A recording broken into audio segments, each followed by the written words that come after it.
this thing. Honestly, the very idea of me having to sit down at a computer in this library, typing up my various failings and the like in the form of a story like this, only seems to just continuously darken up my mood as the minutes pass by.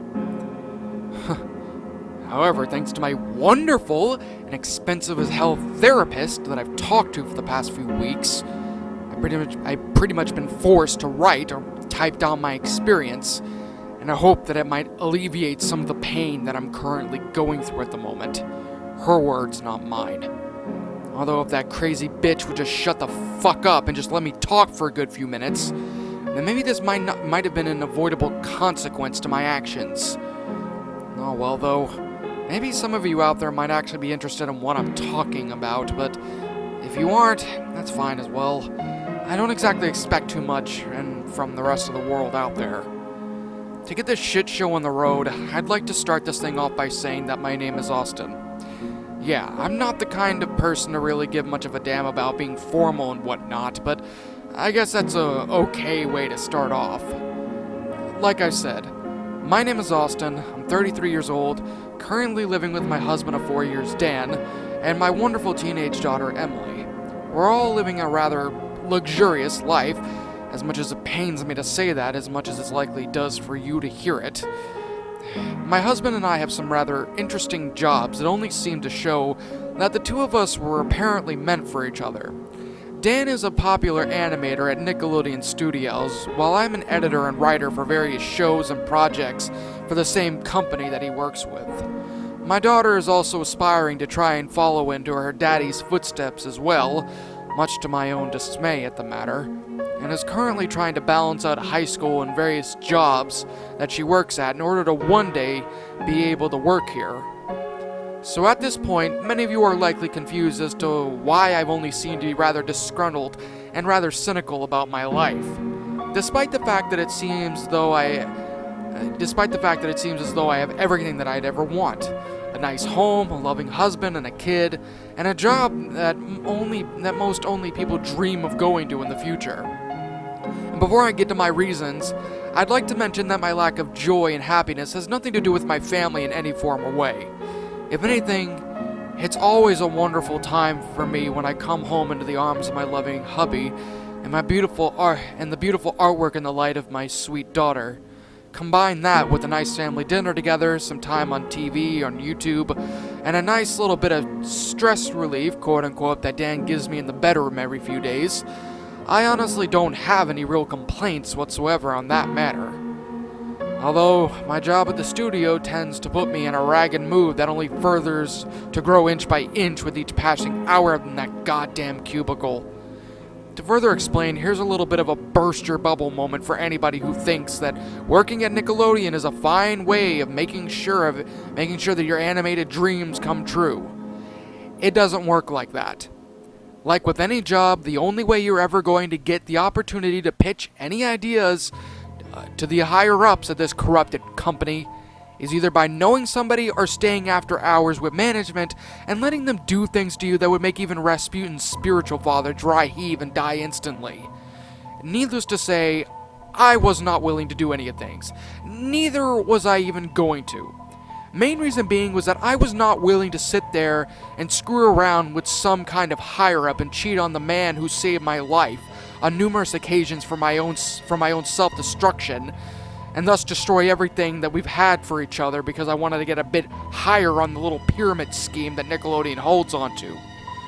So from that day on, from the day that I'd worked my job there after my internship to this very day, I've lived with having to waking up early in the morning, 7 days a week, have to go out and get breakfast, usually coffee and donuts for the fat fucks, for the other employees and bosses to enjoy while I barely got anything to eat there, then have to sit at a fucking computer screen for at least 5.5 hours before getting that one bright spot on my life by going and eating lunch with Dan in the break room, and then finally back to my desk to work for another few hours and compile shitty scripts that I absolutely hated making for various creators and the like that really didn't deserve to be in the studio in the first place.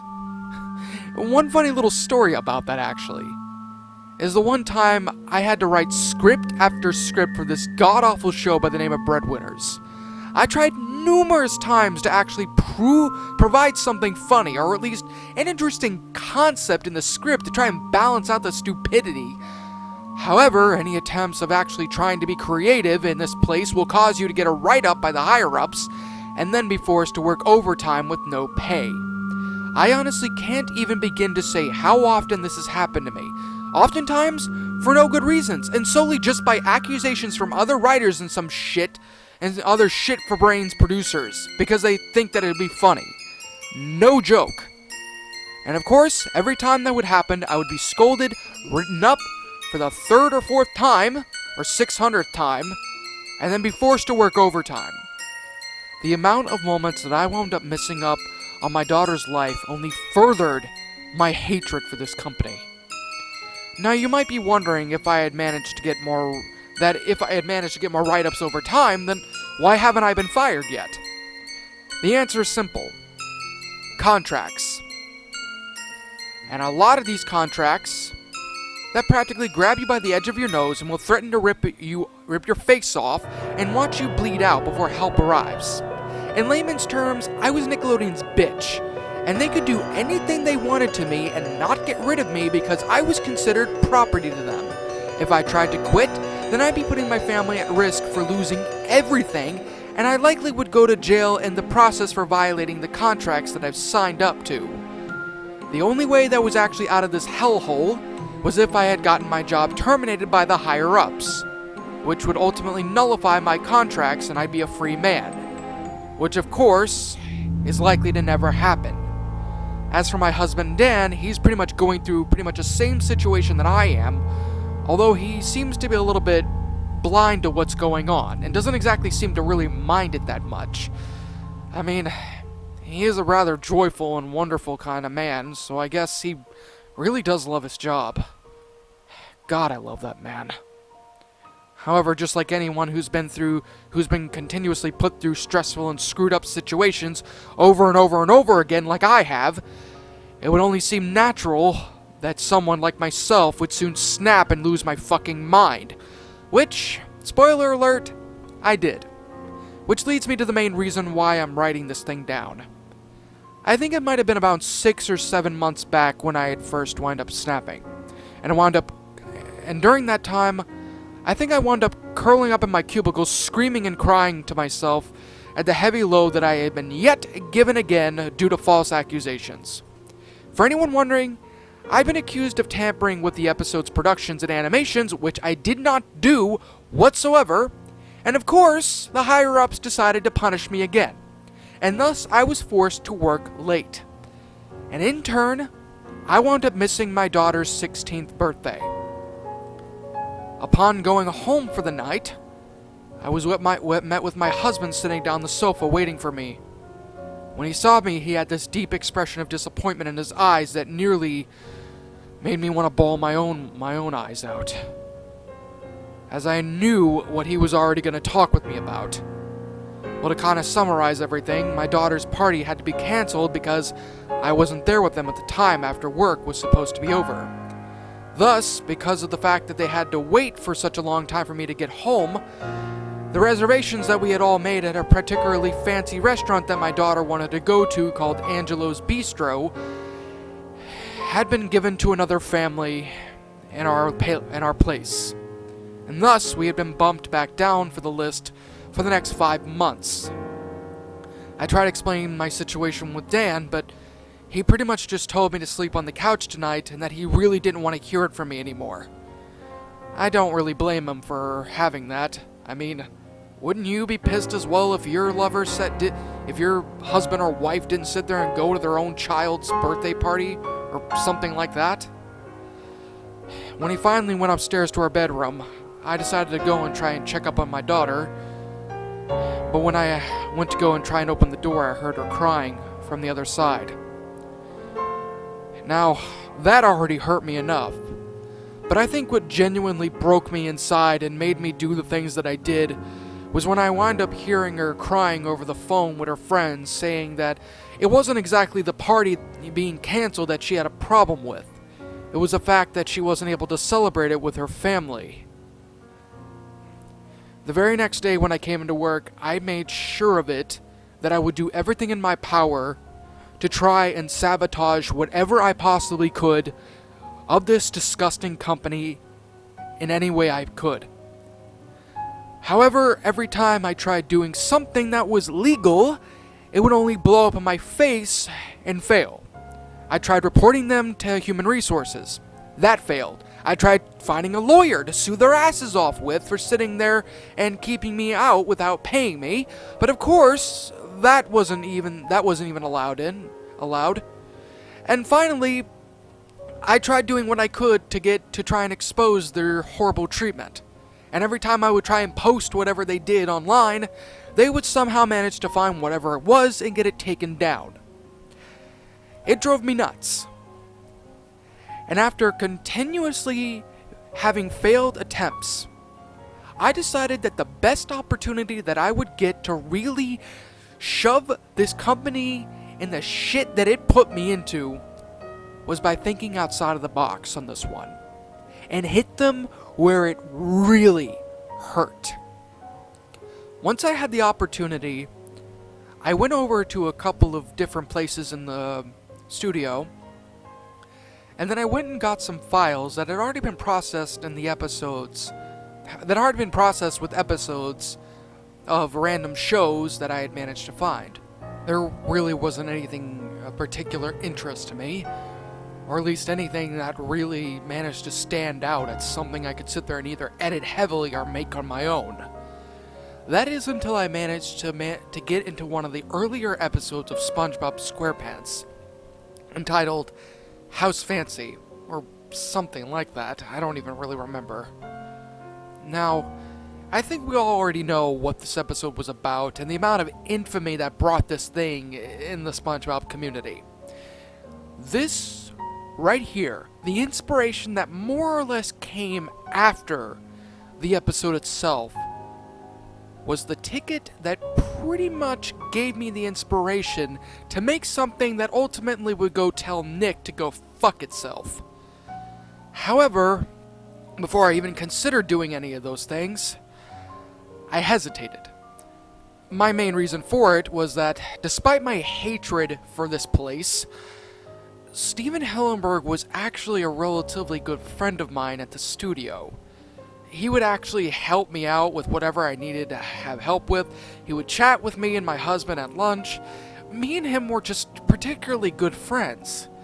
And especially knowing that the man unfortunately passed away not too long back really only continues to fill me up with guilt. I mean, the main thing that really went through was what this could honestly do to Steven Hillenburg and his show if something that I wound up doing would wind up screwing him over. I mean, it was a really big pain, and I actually think I took a couple of days to really make the decision that I needed to do this. But like I said above, and what's something I also had to remind myself, I had to hit Nickelodeon where it hurt the most. That way they could at the very least, try and do something to reform this company. And the only way I was gonna do that was tarnishing their #1 show, SpongeBob SquarePants. So, with about as much guilt and determination, I wound up taking this episode's file back home with me, which I think was particularly stupid since I could have just watched the DVD or watched it online, but my brain wasn't particularly focused at that moment. And after watching this final scene over and over and over and over again, I had the inspiration that I needed, and I worked all night to try and compile this episode. I wanted to make sure of it, that what it was, while not completely and utterly out of the ordinary for a SpongeBob episode, I had to find a way that would trigger some kind of negative reaction, whether it be through the kids, or whether it be through the parents, or whether it be through both. Any of those things that I could honestly do, without going into unnecessary amount of fucked up whatever it is, would be enough. Would genuinely be enough to sit there and make every single one of those Nickelodeon executives retch at the sight of it. Now, originally, I was going to sit there and take the episode that I had used and slap on a couple of stupid images or things like that from LiveLeak or Best Score or whatever, but honestly, I quickly managed to get out of that, which is the reason why I ultimately decided to kind of hand-make this episode. And thankfully, since my husband is an animator, he taught me a good bit about drawing and the like. So thankfully, with his help, well, unintentional help, I was able to animate the thing particularly easily, and without any kind of issues. Maybe with the editing, but still. The very next day, once I had finally managed to finish up the last touches on this specific episode, I made sure to sneak past anyone in the studio that I thought would either likely be a threat and would probably try and talk to me, asking me what I was doing, or simply just annoy me to no end until I wound up losing interest in what exactly I was doing, as many of these fucking idiots at this place tend to do. It took me a bit to get to the main viewing area, specifically the editing room, but once I had done so, I carefully managed to switch out whatever viewing disc that was there, that they were going to all watch today, as was protocol, with brand new episodes, and replace it with my own homemade SpongeBob version. Upon completion, I made sure of it to get out of the viewing room as quickly as possible, and then I waited for the fireworks to begin. An hour passed, and then 2, and then 3, and still nothing happened. I pretty much waited nearly half my entire shift to see everyone to try and see if anybody would make their way in the viewing room to get the shit scared out of them, or at least some kind of reaction. But other than maybe 1 or 2 people that had entered and exited from the room itself, there was nobody else that went in there. I mean, this kind of confused me for a bit, as I knew for a full-on fact that today, a Thursday of all days, was the day that the editors and animators for each of these episodes or whatever would go into the viewing room and pretty much review the show to see if there was any kind of kinks or issues that needed to be fixed. Pretty much admitting defeat at this point after the 5th hour, and with lunchtime coming by, I slumped down in my cubicle and just kept on working until lunch. When it came by, me and Dan were already in the process of finishing up our meals together. He had actually talked with me about yesterday and had pretty much asked me for forgiveness for sitting there and, well, for him sitting there and making me sleep on the couch for something that he honestly knew for a full-on fact really wasn't my fault. Of course I forgave him for it, and he forgave me as well for, at least not texting him or something. We did pretty fine. We actually had a little make-out session afterwards. But during that process, I suddenly had received a text from a couple of the higher-ups on our building telling me and a few other people to come down to the viewing room ASAP. This was a rather confusing request, as given the fact that I myself was a writer, an editor on some parts, but mostly a writer, it just didn't exactly seem rather, common for me to go somewhere, but as hesitant as I was, I ultimately made the decision to go there, to just kind of see what was going on. Although in hindsight, I should have just simply ignored the fucking text and just kept on eating with my husband. Once I had arrived at the viewing area in the studio, I was met with one of my bosses, Mr. Diamond. Yes, that is a guy's name. And yes, he is a snob. Along with 6 other editors that I vaguely remember passing by a few times in the cubicles. I was ordered to stand near one of the editors while Mr. Diamond proceeded to close the door to the viewing room and then lock it shut. Then, with a small grunt, he stared us all down and then proceeded to say in a gruff voice that sounded like he smoked 10 packs of cigarettes a day, saying, "You all should have probably gotten the text message that I sent you all. If you did, good. You're safe. At least for now."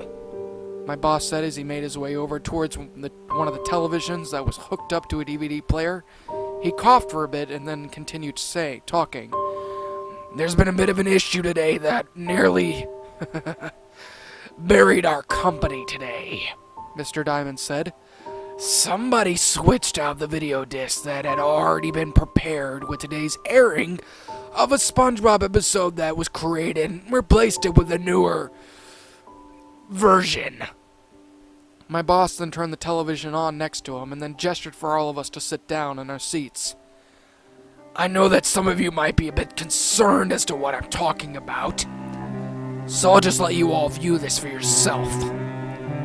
After he hit a few buttons on the remote control to the DVD player, the main theme song for SpongeBob SquarePants played nearly instantly. The sudden blaring of the song nearly made me and a few others shit ourselves.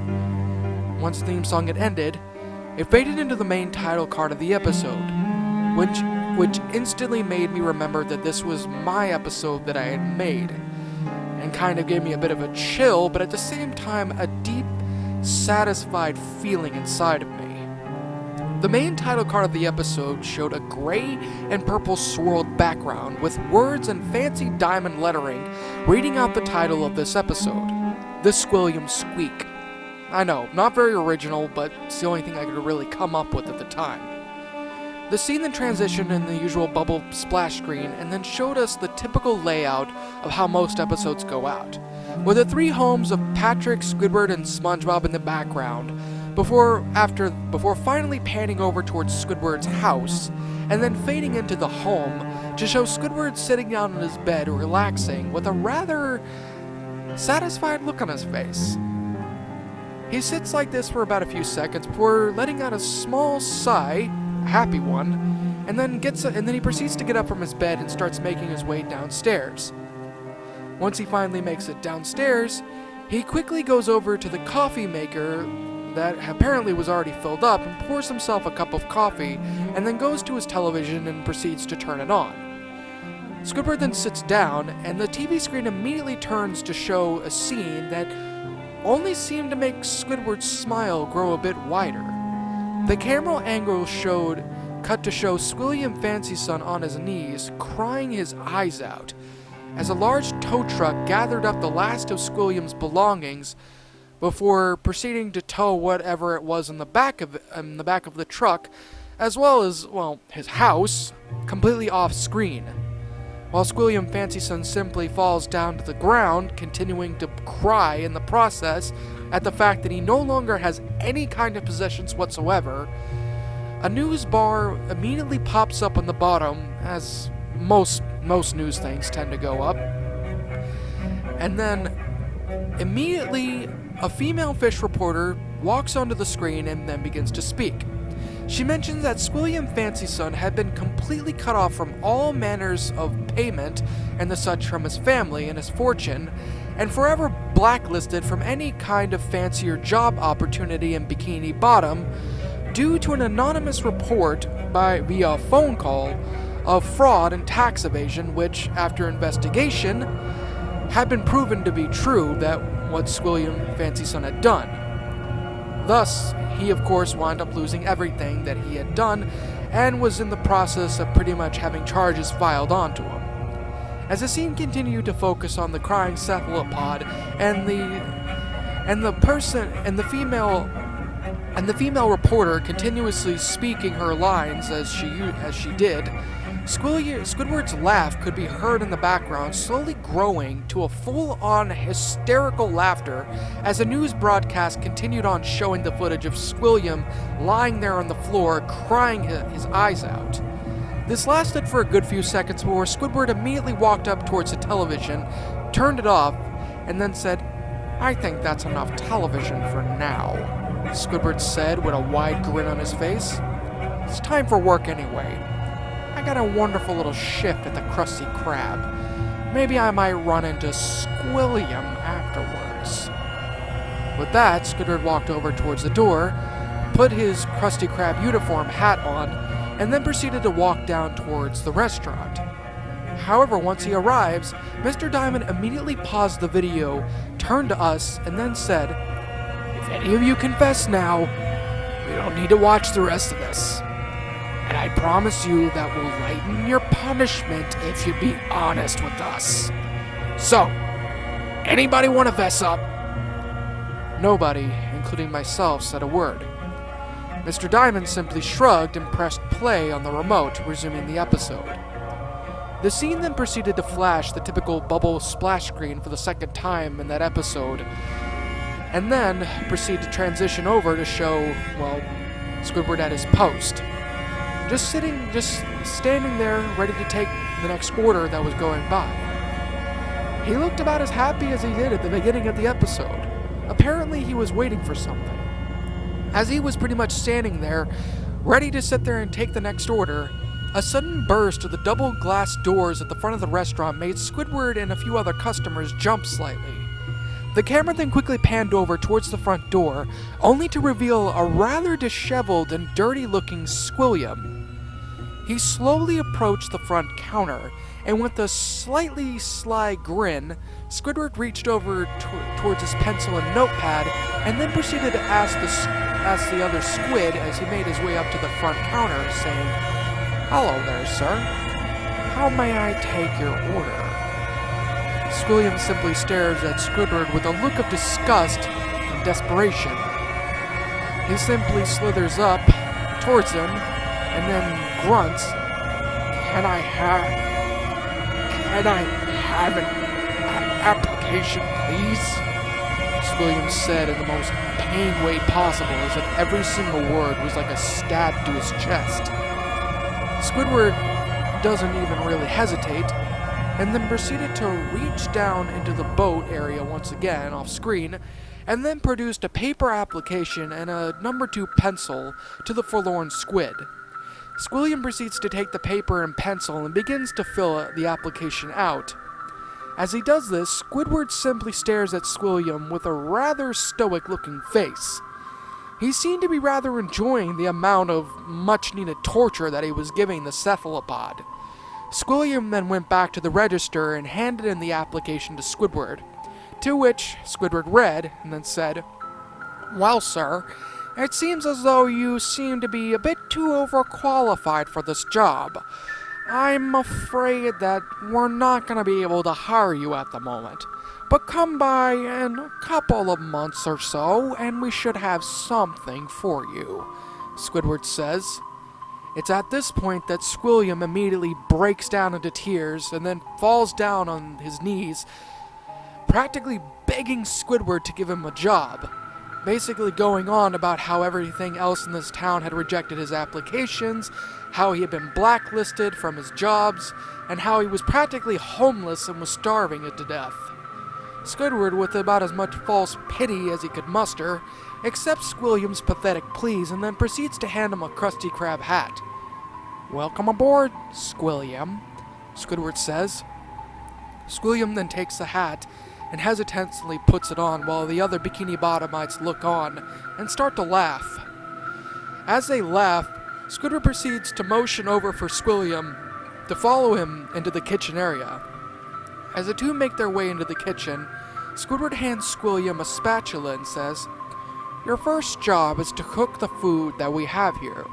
All the patties are in the freezer so get them when it's needed. Oh, and you'll be particularly responsible with janitorial duties. Today's task, you get to clean the bathrooms as well. Every urinal, every toilet. With a nice little scrub brush as well." "What? You mean I have to scrub the filth out of those disgusting Bikini Bottomites' toilets? I'd rather die," Squilliam retaliates. "Oh, well, that's fine. If you don't want a job, then I think somebody else could easily..." Squidward was interrupted by Squilliam shaking, grabbing onto Squidward and saying, Okay, fine, I'll do it. Just don't fire me." Squidward smiles again, and then proceeds to hand Squilliam his brush, and then points over towards the door to have him start up his job. And then after that, Squidward starts to laugh again, and then the scene cuts out to show the end of the day. As Squidward is leaving his post, clocking out in the process, Squilliam immediately burst out of the bathroom, looking about as tired as he could honestly be. He falls to the ground, practically wheezing from the amount of strain that he was suffering from today's work. "Well, I see that you're done for the day," Squidward says as he bends his head over towards Squilliam's, meeting him eye to eye.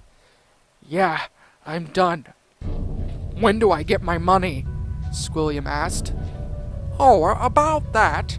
Mr. Krabs wasn't here today, so until he comes back from his little vacation, you won't be getting paid until he comes back and verifies your application." Squilliam then immediately stands up, a look of rage plastered on his face as he says, "What the fish paste? You mean to tell me that I was pretty much wasting my entire day working for free at a disgusting, greasy fast food eatery, and you didn't even bother to tell your boss about me being here? Did you even hire me to begin with? Do you even have that power?" Squilliam yells. "Nope. Oh, and you might want to get yourself cleaned up a bit, Squilliam. We have an inspection coming up in the next few days, and if you don't look your best, well, you're pretty much fired anyway," Squidward says, chuckling to himself. Squilliam simply mutters as he makes his way back into the bathroom, ready to clean whatever gunk and such that he had off of him. As he does this, Squidward could be heard yelling out before he left the restaurant, "How does it feel, Squilliam, fancy son? How does it feel to be in my shoes for a change? All the times you mocked and ridiculed me for my decisions and my failures, well, it's all coming back to bite you in your butt. Who would have guessed that one phone call would have..." Squidward stopped himself, covering his mouth as he said that final word. The scene cut back to Squilliam, whose face immediately shot up at the last words that Squidward had said. Seemed as though his 2 plus 2 had wind up coming together for him. And then cut to show the outside of the restaurant with Squilliam exiting the bathroom and then saying in a rather unnerving tone, "What do you mean by one phone call?" However, before Squilliam could get a response, Squidward immediately bolted out of the building and began to speed run back to his house. Squilliam simply ran after him, gaining up his speed as he made his way towards Squidward. "What phone call?" Squilliam yelled. Just as Squidward was about to answer, Squilliam immediately tackled him to the ground, slamming his head on the gravel as he did such. Squilliam then proceeded to grab at Squidward's shirt and lift him up towards him, saying, "Did you have anything to do with me losing everything?" Squilliam raged. Squidward simply just let out a soft little chuckle as he said, "Yeah, I did. And I'd do it again. After all the pain and torment you put me through, Squilliam, it's only nice that you sit there and you get your just desserts." Squilliam immediately, in a fit of rage, smashed Squidward's head into the concrete, causing a large bruise to form in the back of his head. "You ruined me! I can't get a job anymore! My money is gone! Why? Why, Squidward? Why did you do this to me?" Just as Squilliam was about to finish his rant, the episode was paused once more. Mr. Diamond then stared at all of us before turning the television off and ejecting the disc and placing it back into a case. And then after that, he slammed the disc right in front of us on a small table and said, "I've decided that I'm not gonna show you all any else more, because I think it's for the better that I describe the rest of what our viewers saw in my own words," Mr. Diamond said in a vicious tone. It was a bit of a disappointment that the rest of my episode hadn't been played out in its entirety, but those thoughts were quickly snuffed out when Mr. Diamond had started making his way towards us. "What happened after that little discussion with Squidward was not a very pretty one. In fact, it wound up getting into some rather graphic fighting. Scared a lot of kids when it was seen. Thankfully, we managed to pull the rest of the episode off the air before it showed Squidward, bashing Squilliam's skull in with a rock. Mr. Diamond hissed at us. So now that we have all of that out of the way, anyone want to confess? If you don't, I will start firing every single one of you, one by one, until you either give me some information of who or what did this. Or else you can just kiss your jobs goodbye and be forever blacklisted. Do you want that? Do you want that for your families? Mr. Diamond, for the next minute, just stood there and glared at us as we all sat there. Nobody particularly said a thing, but it wasn't exactly hard to say that everybody was starting to practically lose their minds. A couple of them were even starting to go through panic attacks and anxiety issues. Honestly, I could definitely tell that the others in the room were not exactly gonna fare well. And while I will admit that I hated my job and a lot of people in there, it honestly wouldn't have been fair for any of those other people who I didn't even really know to get thrown under the bus because of the fact that I sat there and decided to make something to sit there and screw around with the company. In fact, I would even go so far to say that I had no intention of this ever being aired. The very fact that something like this had actually been aired to this very day really gets to me sometimes. I mean, I only made that episode as a way to screw around with a couple of the editors and test marketers or whoever the fuck. That's all I wanted to do. I didn't mean for any of this to happen. Had I known that that would have been the case, I wouldn't have even done any of that. Or I would have done it on another day. It was already enough. And while, like I said, I hated my job, I wound up standing up and pretty much spilling the beans on my own self. I admitted the whole thing, and basically after that I was pretty much... Everybody else was thankfully let go without any kind of issues, thankfully. Nobody got fired, but I had to stay in for a good few hours. I won't exactly go into much detail about what happened during that time or what happened afterwards, but one thing that didn't happen to me that I really wanted to happen was that I didn't get fired. In fact, not only wasn't fired, I was also threatened with legal actions and a possible lawsuit for over 10 grand for not only violating the contract that had been signed by the network, but also being given a huge fine as well as a lawsuit, and plus the possibility of me myself having to deal with other lawsuits from parents who now have to sit there and send their kids to whatever kind of psych ward or whatever it was that they had to go to. Or at least therapy at the most. Now, thankfully though, I managed to work out some kind of a deal with the higher-ups and the others. I was able to keep myself from getting fined, and I wasn't going to get sued. However, for the next 6 months, I had to work overtime. None of it was paid. I had to do it, and if I complained or did any of those things, the charges would go back. And of course, it only hurt me more. Not only was I not getting as much payment, but my husband and I were starting to fight a lot more. Even now, we currently fought for the second time because of the fact that I've been home late. I didn't exactly want to explain what had happened because I knew for a full-on fact that he would really be pissed off at what I did. Although, I basically just had to kind of say that I wound up getting into some hot water, never went into detail about it, but said that I was pretty much in a whole lot of trouble to the point where I'd have to sit there and do whatever it was that I needed to do. On a bit of a lighter note, so to speak, I was able to finally get out of my probation and things like that afterwards.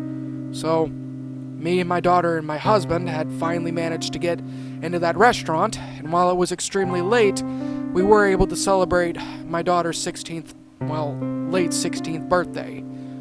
I gave her about $1,000 in cash as a way to try and make up for what it was. She didn't want to accept it, but she more or less was just happy that we were all spending time as a family. Which, like I said, was pretty nice. Unfortunately, though, we're all struggling with our bills now, especially given the fact that everything's just kind of more or less been harped on more and more after that incident. And as I finish up with this fucking story, I have only one thing that I want to say to anyone who ever wants to work for this company. I mean, I hate to sit there and end it off on a bad note, but that's pretty much how it's all ended out for me. Even now, as I'm typing this up, at the moment, on this computer screen, there are bills that still need to get paid that I myself have pretty much not been able to get to because I also wind up getting a pay cut. So my husband has to work longer hours now in order to try and make ends meet, and things are just not going out well. No, we are not getting a divorce, but we certainly are having a lot more arguments. And we've kind of more or less become a lot more distant toward one another. I get it that it's my own fault for doing that. But at the same time, I don't exactly regret it entirely. I did what I did, and there's no way I'm going to regret what I did. I fucking hate this company. I hate Nickelodeon. I hate everything that they stand for, and I hate everything that they do. And my last words that I have to say is this. Unless you know somebody that can get you up to the top where you want to be, don't even bother working for this company. Unless you want to wind up ending up like me and getting screwed over in the end, then by all means, go right on ahead. But I truly recommend that you don't. I'm gonna need to go now. My husband's calling me. Apparently, I'm late for dinner at this point. So I guess I'll end it up on just that one. But please, and I repeat, please, for the love of God, take what I say to heart. Learn from my mistakes,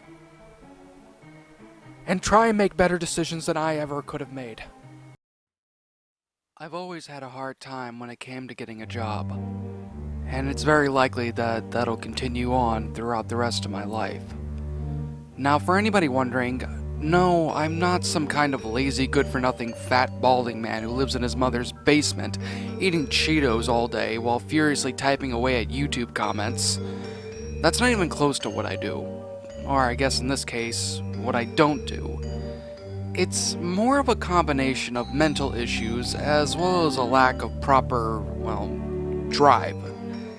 To be more specific, I'm a skinny 23-year-old man who has a really bad problem with keeping myself focused on any important topic for more than just a few days. While that might not sound too bad on paper, I assure you that having to live a day-to-day life knowing that you can't seem to keep your attention on something for more than just a few days or even at the very most a week at a time, to be really, really, really difficult.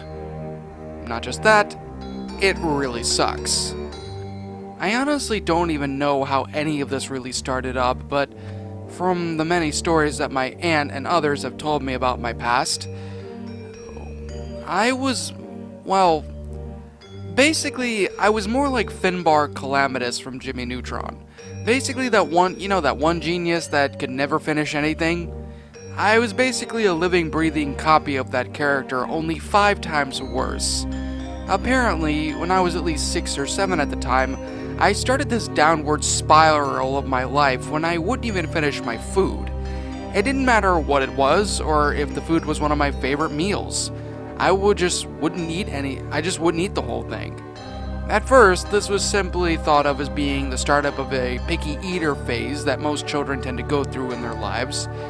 However, that was only the startup of my problems. When I turned 11, my grades and everything started to drop more and more. And this was simply because of the fact that I really just had no interest or desire to finish it. No, I wasn't being rebellious or anything like that. In fact, I've been told that I was actually a pretty good kid by my friends and even my parents. It's just more of a... how do I put this? It felt kind of more like a switch.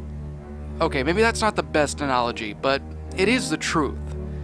What would basically go on in my head is that I'd be focused for a short period of time on doing whatever it was that I was working on, being schoolwork, homework, hobbies, television, video games, etc. But right as I'm about to finish it up, or really getting into it, I suddenly stop what I'm doing and basically either lose immediate interest or basically just go and do something else.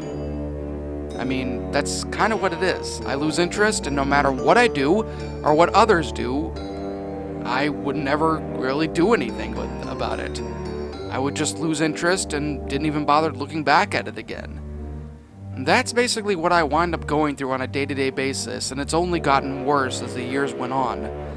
My parents, God bless them, have done everything in their power to try and get me the help that I needed, and they technically succeeded with doing that.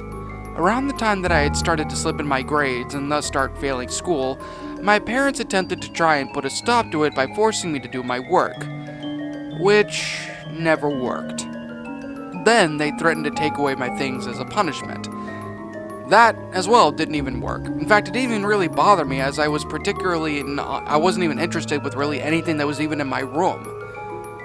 I mean, as any new kind of toy, device, electronic, or even food that was quickly thrown out of my mind and earlier forgotten about in my closet, or, well, left in the fridge or freezer until it pretty much went bad. That's when my parents took me to a few therapists to see if I happened to have any kind of mental issues, or maybe even physical, that might be causing it. That was likely causing me to act the way that I was. The therapist that I vaguely remembered, I think her name was Dr. May, was the only one that I could actually really recall, and that was because of the odd way that she managed to properly diagnose me. Basically, what she wound up doing for me was opening up a toy chest, books, drawing utensils and other items, and basically any other kind of things that kids my age would be interested in, and simply sat down in her chair right in the middle of it. When I had walked in and sat down next to her on a couch, I remember waiting for her to say something to me, basically the typical kind of therapist kind of stuff that normally goes on. But instead, she simply smiled and said one sentence. "I want you to go and play with anything here that you want to play with. Video games, puzzles, drawings, toys, anything you like for the next hour or so. And don't mind me either. I'm just here to take a couple of quick notes." And with that, I basically did what she asked me to do. Although, not for very long. Everything that I wound up playing with, drawing and the like, only became something of a past memory only a few minutes after playing with them.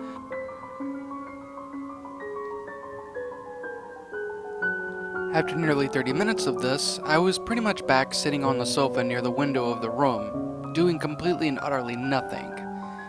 The therapist did nothing else more but thank me for my time and then proceeded to escort me out of the room, telling me that she'd clean up the mess.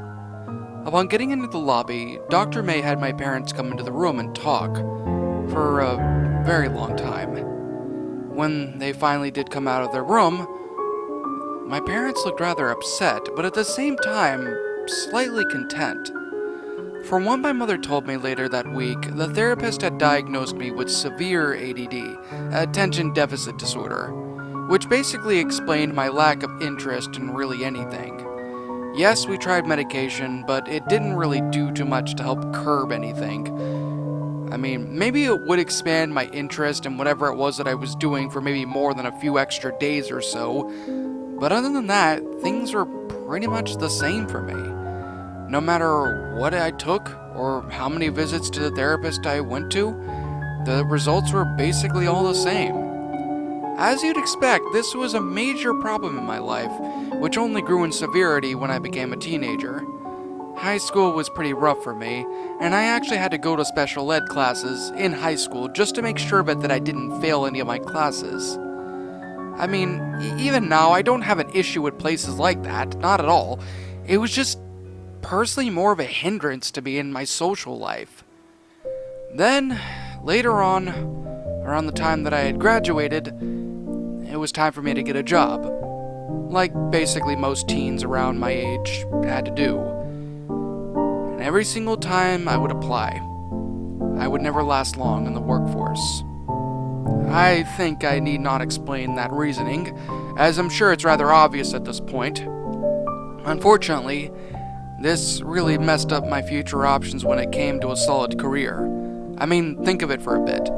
I've pretty much gotten fired almost once every few weeks because of the disorder that I have, and I still continue to pretty much go through all that. That obviously doesn't do me a whole lot of good in my resumes. Not to mention, I wasn't even really making too much in regards to the bank, so helping out with the bills and the like for my parents, who were really struggling to take care of me, was almost an impossibility. And again, it made me feel awful, especially having to deal with the fact that I may never get the opportunity to actually live a normal life because of these things. My parents, despite them understanding about my condition, I know are greatly suffering because of it, both mentally and financially. Things were obviously going downhill in my life, and I didn't think that I'd ever get the opportunity to ever get out of this, and that I'd be pretty much stuck living with my parents for the rest of my life, likely chances on disability. Then, a small miracle happened. A friend of mine who knew my father well at his business heard about my situation that I was going through and managed to do something awesome for me. He managed to get me a job, and a very well-paying one at that, at a Cartoon Network studio a few miles away from the workplace my dad worked at. Now, when I first heard about this, I was absolutely thrilled with what I was given. I mean, honestly, I was grateful for everything. To make matters even better, my dad's friend even allowed me to live in a small side home that he normally used for vacations, completely rent-free. At least until I was making a good wage and I had money saved up in my bank that, wouldn't break or anything. To this very day, I can't say how grateful I am that he did this for me, which only makes me feel worse for what happened after this whole ordeal. But I won't get into that right now. At least, not yet. After some time and a lot of packing, and more importantly, a lot of love from my parents, I was taken to my new home where I would finally be able to start up a new life. It was one of the best feelings in my life when I finally entered into that home for the first time. Seeing the spacious living room, the kitchen filled with food and other necessities, and the single bedroom there, the single master bedroom there, so spacious and so beautiful, was amazing. The following Monday, I had been picked up via an Uber given the fact that I hadn't even acquired my license due to my disability, and was brought to the studio for my first day of work. Upon arriving, I was introduced by my boss, who I can't really name for legal reasons, and was introduced to what I'd be doing on site, which was basically acting as a janitor. Nothing really that great, but it was something, and I was grateful for it. I don't think I really need to explain what a janitor winds up doing.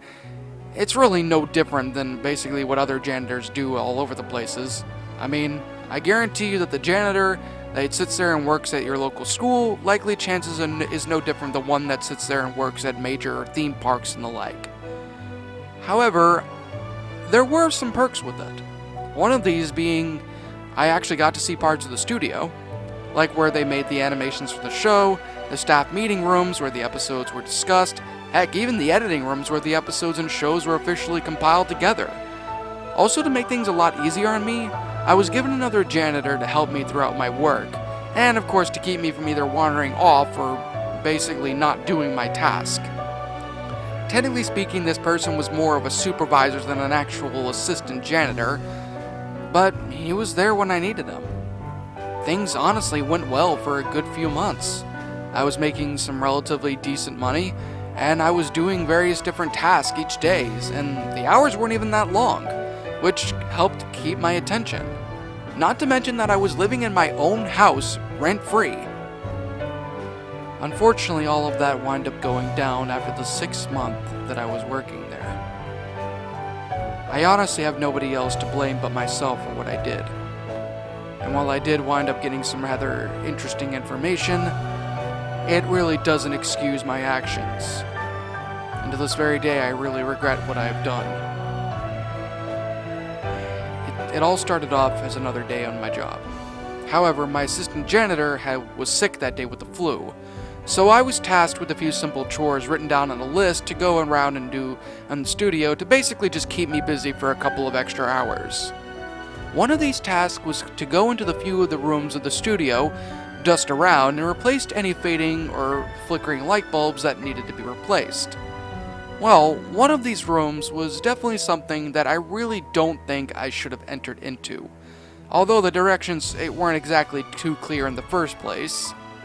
The place that I wound up entering was a very large room, about the size of a master bedroom in a large home. In it, there were various shelves and the like that housed box after box of various film reels, DVDs, and even a couple of VHS tapes, lined up in an even set of rows. I did a little bit of dusting around the place, but other than a few cobwebs here and there really wasn't anything that needed to be cleaned up. Even the light bulbs are still functional. I was going to leave after dusting, but, like always, my mind started to wander and I began to snoop around the place a bit, opening up various boxes and searching through them. There really wasn't much to honestly see. I mean, other than a box of old VHS tapes and the like. That is until I wound up coming across a clear plastic box, well, more of a pencil box, filled with jump drives of all sizes, shapes, and colors. After opening it, I looked around through it, mesmerized by all the colors that were there. Now, normally what anybody else would have done was close the thing up and get out of there. But I didn't do either of those things. Instead, I did something stupid. Actually, not even that stupid, illegal. I grabbed one of the drives without any hesitation and pocketed it into my jeans. Why I did it, even now, I don't really even know. Once I had gotten all of the work and everything out of the way in regards to my day of work, I went back home and began to look through the drive that I had stolen. It really wasn't much to look at. It was just a simple drive with nothing really identifying what it was or what was on it. That is, however, until I decided to plug it into my computer. And as I did so, I was met with a single folder containing one file on it. A video file entitled AWOG the_scholarship.mp4. Curious, I clicked on it, and I was met with a pop-up for a passcode. I should have guessed that the thing was probably encrypted. I mean, why wouldn't it be? Now, normally a person would realize that what they were doing, stop what it was that they were doing, and then return the item that was stolen to the rightful person, but I didn't do that. Again. Instead, I was more transfixed on finding out the passcode to the video file that was there right in front of me. It took a little bit of time and a lot of guessing, but I managed to crack the code, out of sheer luck. What it was that I had even entered, I don't even know.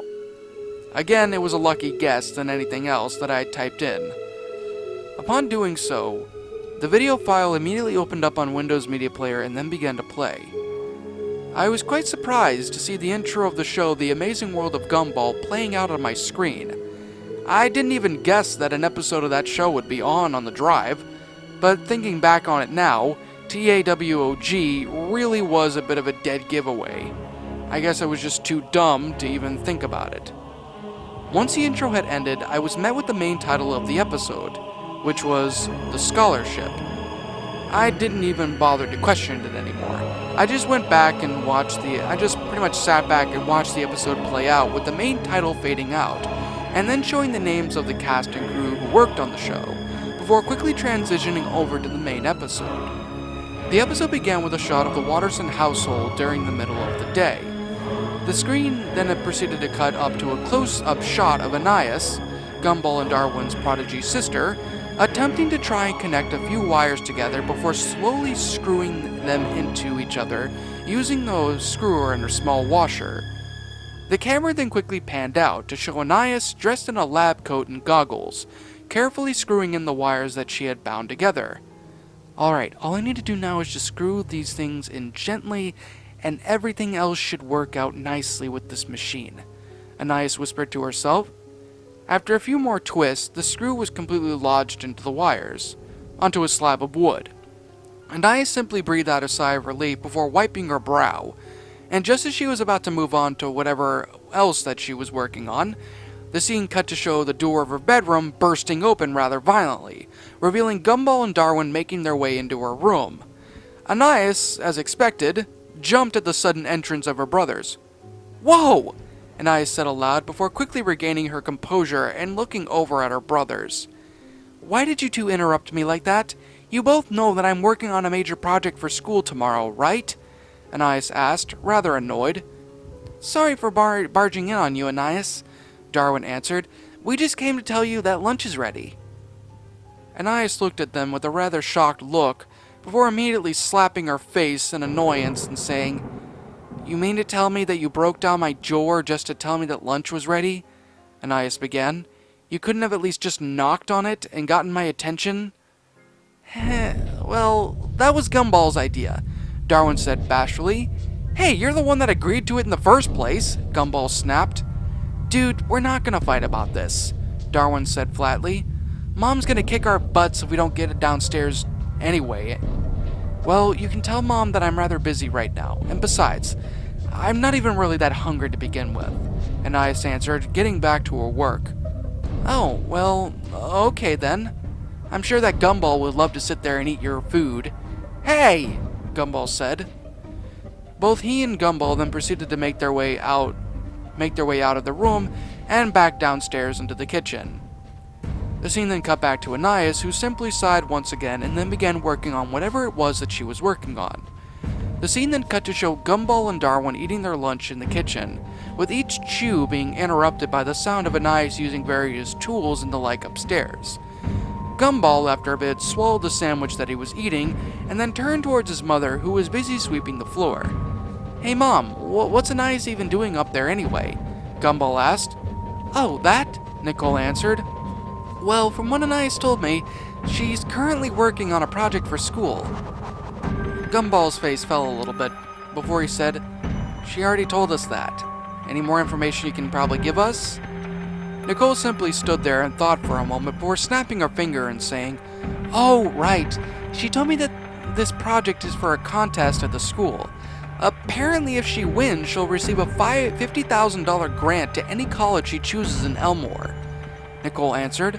Both Gumball and Darwin's eyes lit up with dollar signs at the mentioning of the amount of money that the grant held. Nicole, however, saw this and said rather firmly, "No, you two, the grant cannot be traded in for cash."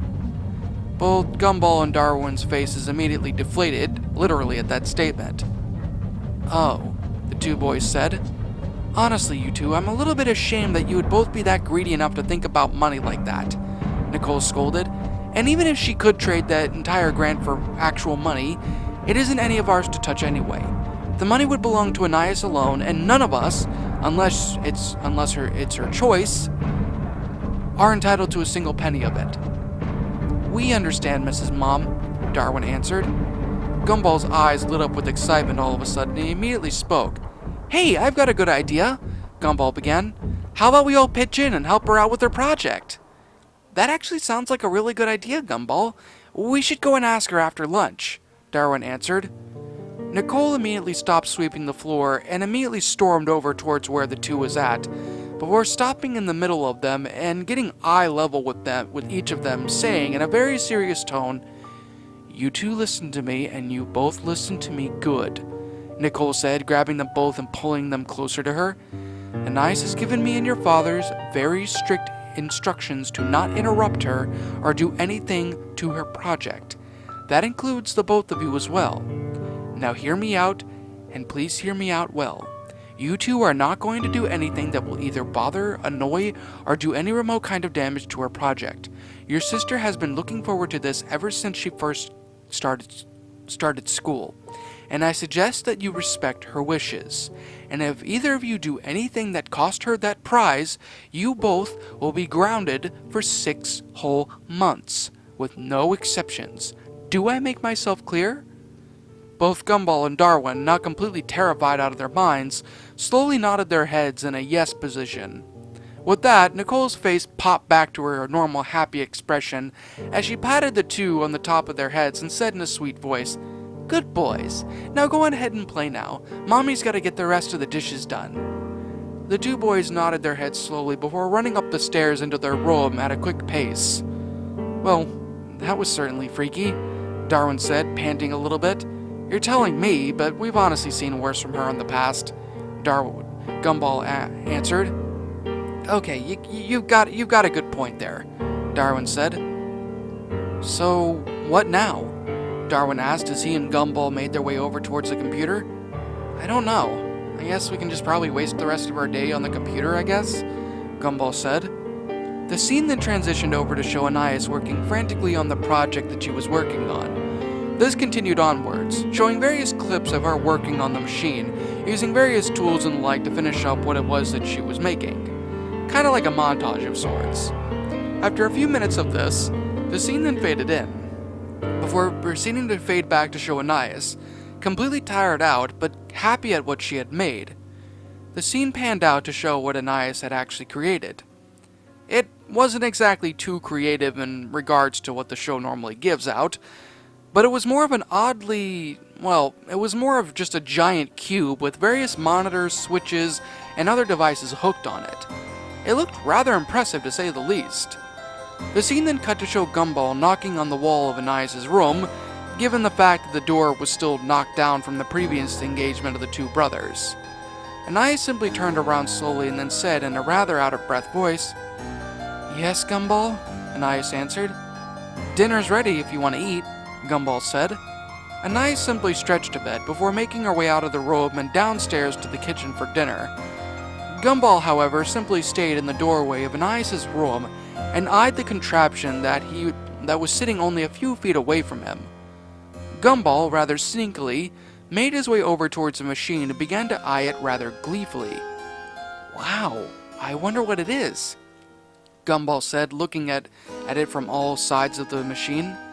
As he continued to gawk at it, he made his way over towards one of the sides of the cube and noticed that a few of the bolts were sitting on top of the machine, and right below them were a few screws sticking out of the device that looked rather, loose. I wonder if Anais knows about these loose screws. Maybe I should help her out. And just as Gumball was about to grab one of the bolts on the top of the machine, Nicole's voice immediately rang out, which stopped him dead in his tracks. "Gumball, come downstairs, sweetie, your food's getting cold," Nicole called out. Coming, Mom," Gumball yelled back, before immediately bolting out of the room and towards the kitchen. The scene then cut to show everyone at the dinner table completely full of food and tired as could be. Anais was the first to get out of her high chair and make her way over towards the stairs. "Hey Mom, is it okay if I put my project in the shed for the night? I don't want to run into it at night and possibly break it," Anais said. "Go right on ahead, honey. The shed should be unlocked, but if it isn't, make sure to take the key out of the garage first," Nicole answered her. "Hey Anais, just wondering, is it done yet? Can we see it?" Richard asked with a hint of excitement in his voice. "Sorry, Dad, but I'm not showing it to anyone, nor will I show anything about what it does until tomorrow at the contest," Anais answered with a yawn. "And besides, I'm too tired to turn it on anyway." "Well, okay then," Richard answered, slightly bummed out. "You have a good night now." Anais simply nodded her head before making her way up the stairs to go and get her machine. "Okay, boys, it's time for you two to make your way up to bed as well. You both have school in the morning," Nicole answered. "Okay, Mrs. Mom," Darwin answered as he and Gumball made their way out of the kitchen and up the stairs to get ready for bed. The scene then transitioned to show Darwin in his fishbowl sleeping soundly. Well, more like snoring loudly. However, he's quickly awakened by Gumball, who's patting his stepbrother on the head to try and get his attention. "Dude, why did you wake me up? It's like 3 in the morning, Darwin whined. "I know, That's why I need you to wake up and help me with something, Gumball answered. Darwin, now completely awake, yawned once more and said, What are you talking about, Gumball? What do you need help with? And why at this time of night? Darwin asked. Well, Darwin, old buddy, old pal, before Mom called me down for dinner last night, I took a quick peek at Anais' project, Gumball said. Please tell me you didn't mess with it, Darwin groaned. No, of course not. However, I did notice that there was something wrong with the device, Gumball answered. And that is? Darwin asked. Well, while looking at it, I noticed that there was a few loose screws with a few of the bolts on top of the device. I think that Anais might have forgotten to screw them in before making our way downstairs for dinner last night, Gumball said. Darwin looked a little bit confused at that statement. Gumball, didn't Anais say that she was completely finished with her project? Darwin asked, rather confused. Well, yes, she did. However, she may have forgotten to screw those bolts into the machine, Gumball answered. If that's the case, then why didn't you tell Anais about that when, so that she could probably fix it? Darwin asked once again. Dude, if Mom knew that I even remotely looked at the thing, she probably would have already grounded me She probably would have already grounded me. And besides, Anais looked rather tired anyway, and it's not like she really would have done much of anything to fix it. What are you suggesting, Gumball? Darwin asked suspiciously. Gumball then grinned wildly when his brother had said that. Well, I just happen to have a spare key to the shed. Maybe we could go down there and fix it up for her, like good brothers should, Gumball asked. Darwin's face immediately froze in a mixture of surprise and shock at that statement. Gumball, you can't do that. Remember what Mrs. Mom told us? If we did anything to mess with Anais' project, we'd be grounded. Or, knowing how she tends to act, worse than that, Darwin answered. Come on, buddy, it's not like we're going to be messing anything up. We're just going to go down there and put in a few of the bolts. That's it, Gumball said. Gumball, look, I can't let you do that. How do you know that the bolts were supposed to even be screwed in the first place? Maybe Anais didn't put them on there because it wasn't needed. I mean, if she was going to spend all that time working on her project like that, fixing and working in every single bit in detail, do you really think that she'd forget something as small like screwing in a few bolts on a couple of, screws? Darwin said, trying to reason with Gumball. Well, didn't you see how tired Anais was after she worked on that project all day today? Think about it, man. If you were working on a project for that long with no breaks whatsoever, wouldn't you wind up missing a few things because of how tired you were? Gumball answered, attempting to try and sway his younger brother. Still, though, we really shouldn't do anything. Why not just tell Anais about the loose screws anyway? That way, when she sees it, she can try and fix them later on, Darwin said. She's going to be at school much earlier than we will be in order to She's going to be at school much earlier than we'll be in order to set up the device for the contest tomorrow. We wouldn't even be able to get to her in time because of how early she's getting up, much less tell her about the loose screws, Gumball answered. You make a good point, but still, Darwin said, still rather hesitant. It's at this point, Gumball looked rather offended by what Darwin was insinuating. I can't believe you right now, Darwin, Gumball said, completely ashamed. You're telling me that you don't want to help out our baby sister? How do you know for sure that those bolts aren't what's keeping that device from breaking into a million tiny pieces, huh? Think of it. What if we don't do anything to help her out, and the machine breaks because we didn't do anything to help her?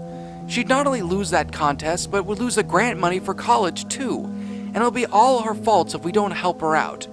Do you want that, Darwin? Do you want to break our little sister's heart like that? Gumball snapped. Darwin, now broken, simply nodded no. All right, we'll do it, Darwin answered, defeated. Good, now come on, we only have 2 hours to get this done, Gumball said before leading himself and Darwin into the shed to do their business. The camera then transitioned out to show an outside view of the shed, with the sounds of a few twists of wrenches before both boys immediately bursted out of the shed and began making their way up the roof carefully, and then proceeded to hop back into their respective beds. You see, Darwin, that wasn't that difficult, now was it? Gumball said. Darwin, now looking a bit guilty, simply said, "Mm-hmm," before immediately going right back to sleep.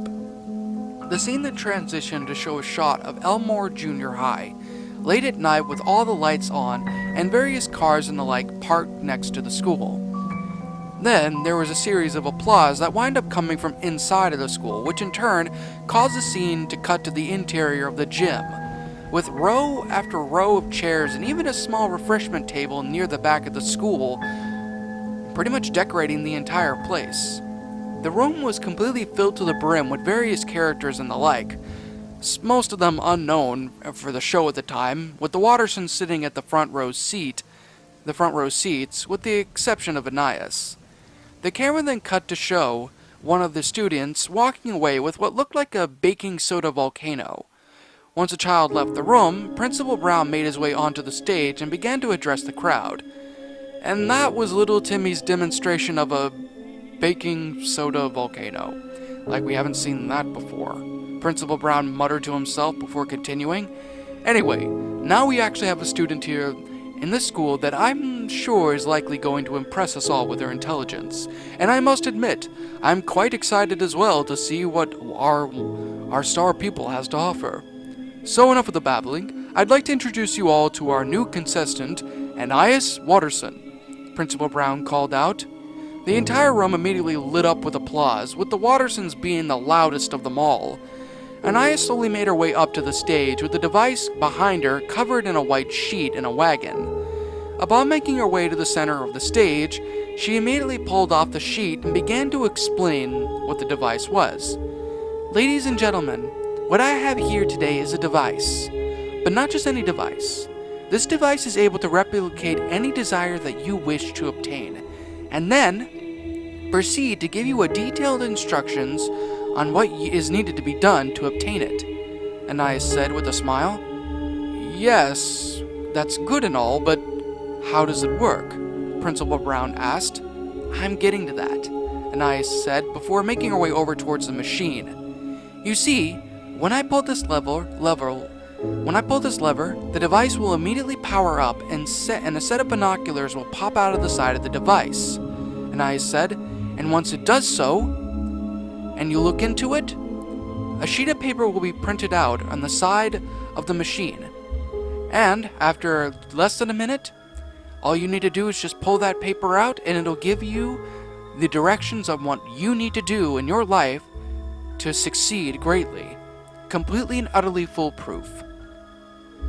Anais then immediately turned on the machine, which immediately began to sputter to life. Before the lights started to flash quickly, everyone in the crowd was rather impressed by the display that they were all presented with, and a few even took a couple of pictures with their phones. However, just as the machine began to spit out the goggles from the side of the machine, Anais looked over at the machine and her face immediately froze into a look of shock. The scene quickly cut to show the 3 screws locked tightly to the machine by the bolts. Oh, no, Anais said quietly, slightly panicking as she pulled out a tool bag from Hammerspace and began to rummage around it, beads of sweat pouring down her face at a rapid pace as her fearful expression continued to grow worse. The scene then cut to show the other Wattersons as well as all the other people in the crowd looking on rather confused. Honey, what's wrong with Anais? Richard asked his wife. I don't know, Nicole answered back. The camera then cut back to show Anais, who after retrieving a wrench, attempted to try and remove the bolts that had been embedded into the screws. However, her attempts continued to fail over and over and over again. The machine started to shake violently before a bright, blinding light started to burst out from the machine. Everyone in the crowd slowly started to panic. Anais, after seeing what was about to happen, turned towards the crowd and yelled out, "Everybody duck, now!" To which everybody didn't hesitate to do such. But it only lasted for a moment before the machine exploded into a pure white ball of energy that took up the entire screen for nearly a full second. Then, about as quickly as the flash happened, it ended. It showed all the residents looking up from their ducked state. Many of them, if not all of them, were completely unharmed in any form or in any way. Even the chairs and tables that hadn't been tipped over accidentally or the like because of the blast were relatively unscathed. Gumball and Darwin looked at each other and then breathed a sigh of relief.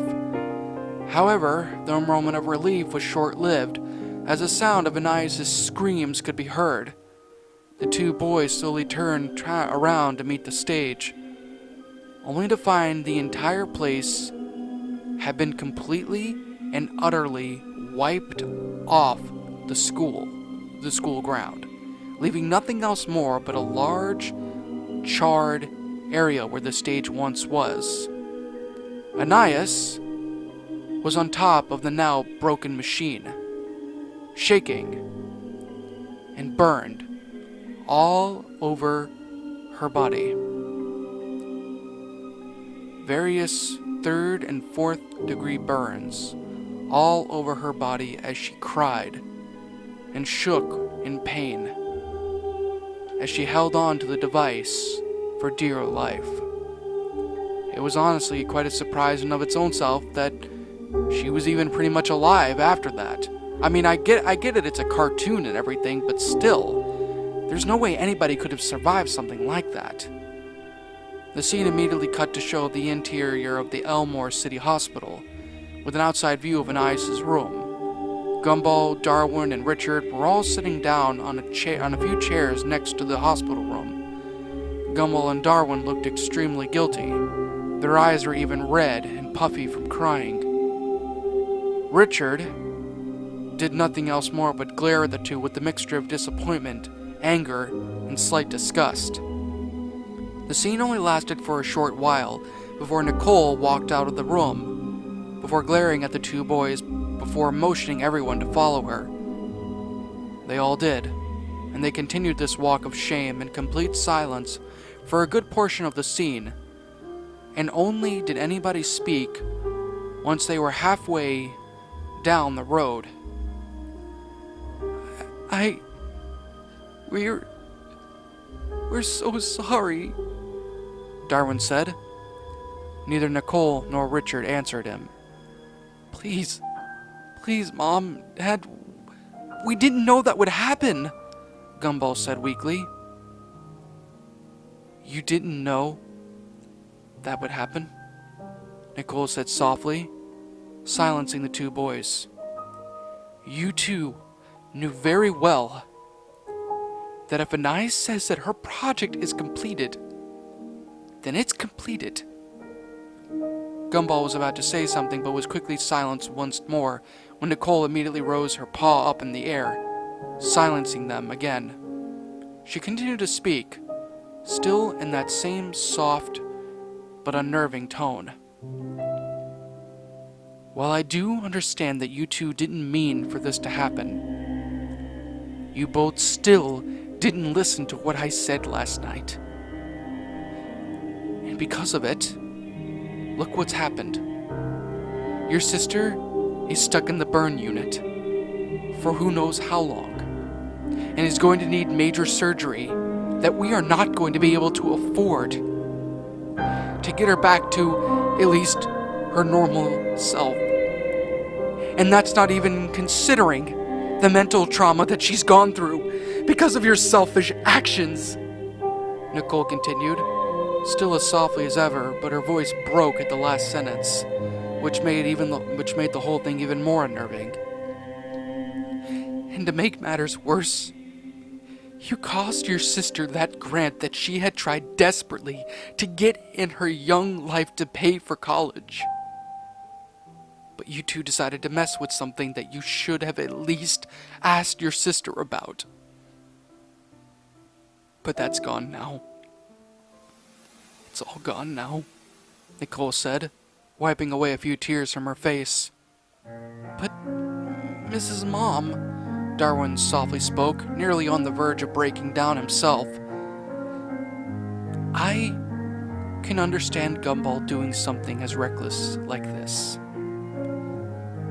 But the fact that you, Darwin, allowed him to pressure you into doing something that you know you shouldn't have done, and you knew was wrong, is a very shameful act, Darwin Watterson. You could have said no, or you could have came and told me what Gumball was planning. I would have put a stop to it, and had I done that, had you at least told me, everything would have went by fine. But instead you went with it, just because of the fact that your brother decided to guilt trip you. And as far as I'm concerned, you're as guilty as Gumball is, if not a little bit more. Nicole spoke once more. The two boys simply sobbed softly to themselves, understanding what they had done and the severity of the situation that they had put their little sister into. Before I forget, you both are completely confined to your room for the rest of the year. No computers, no television, no video games, no allowance money, nothing of the sort.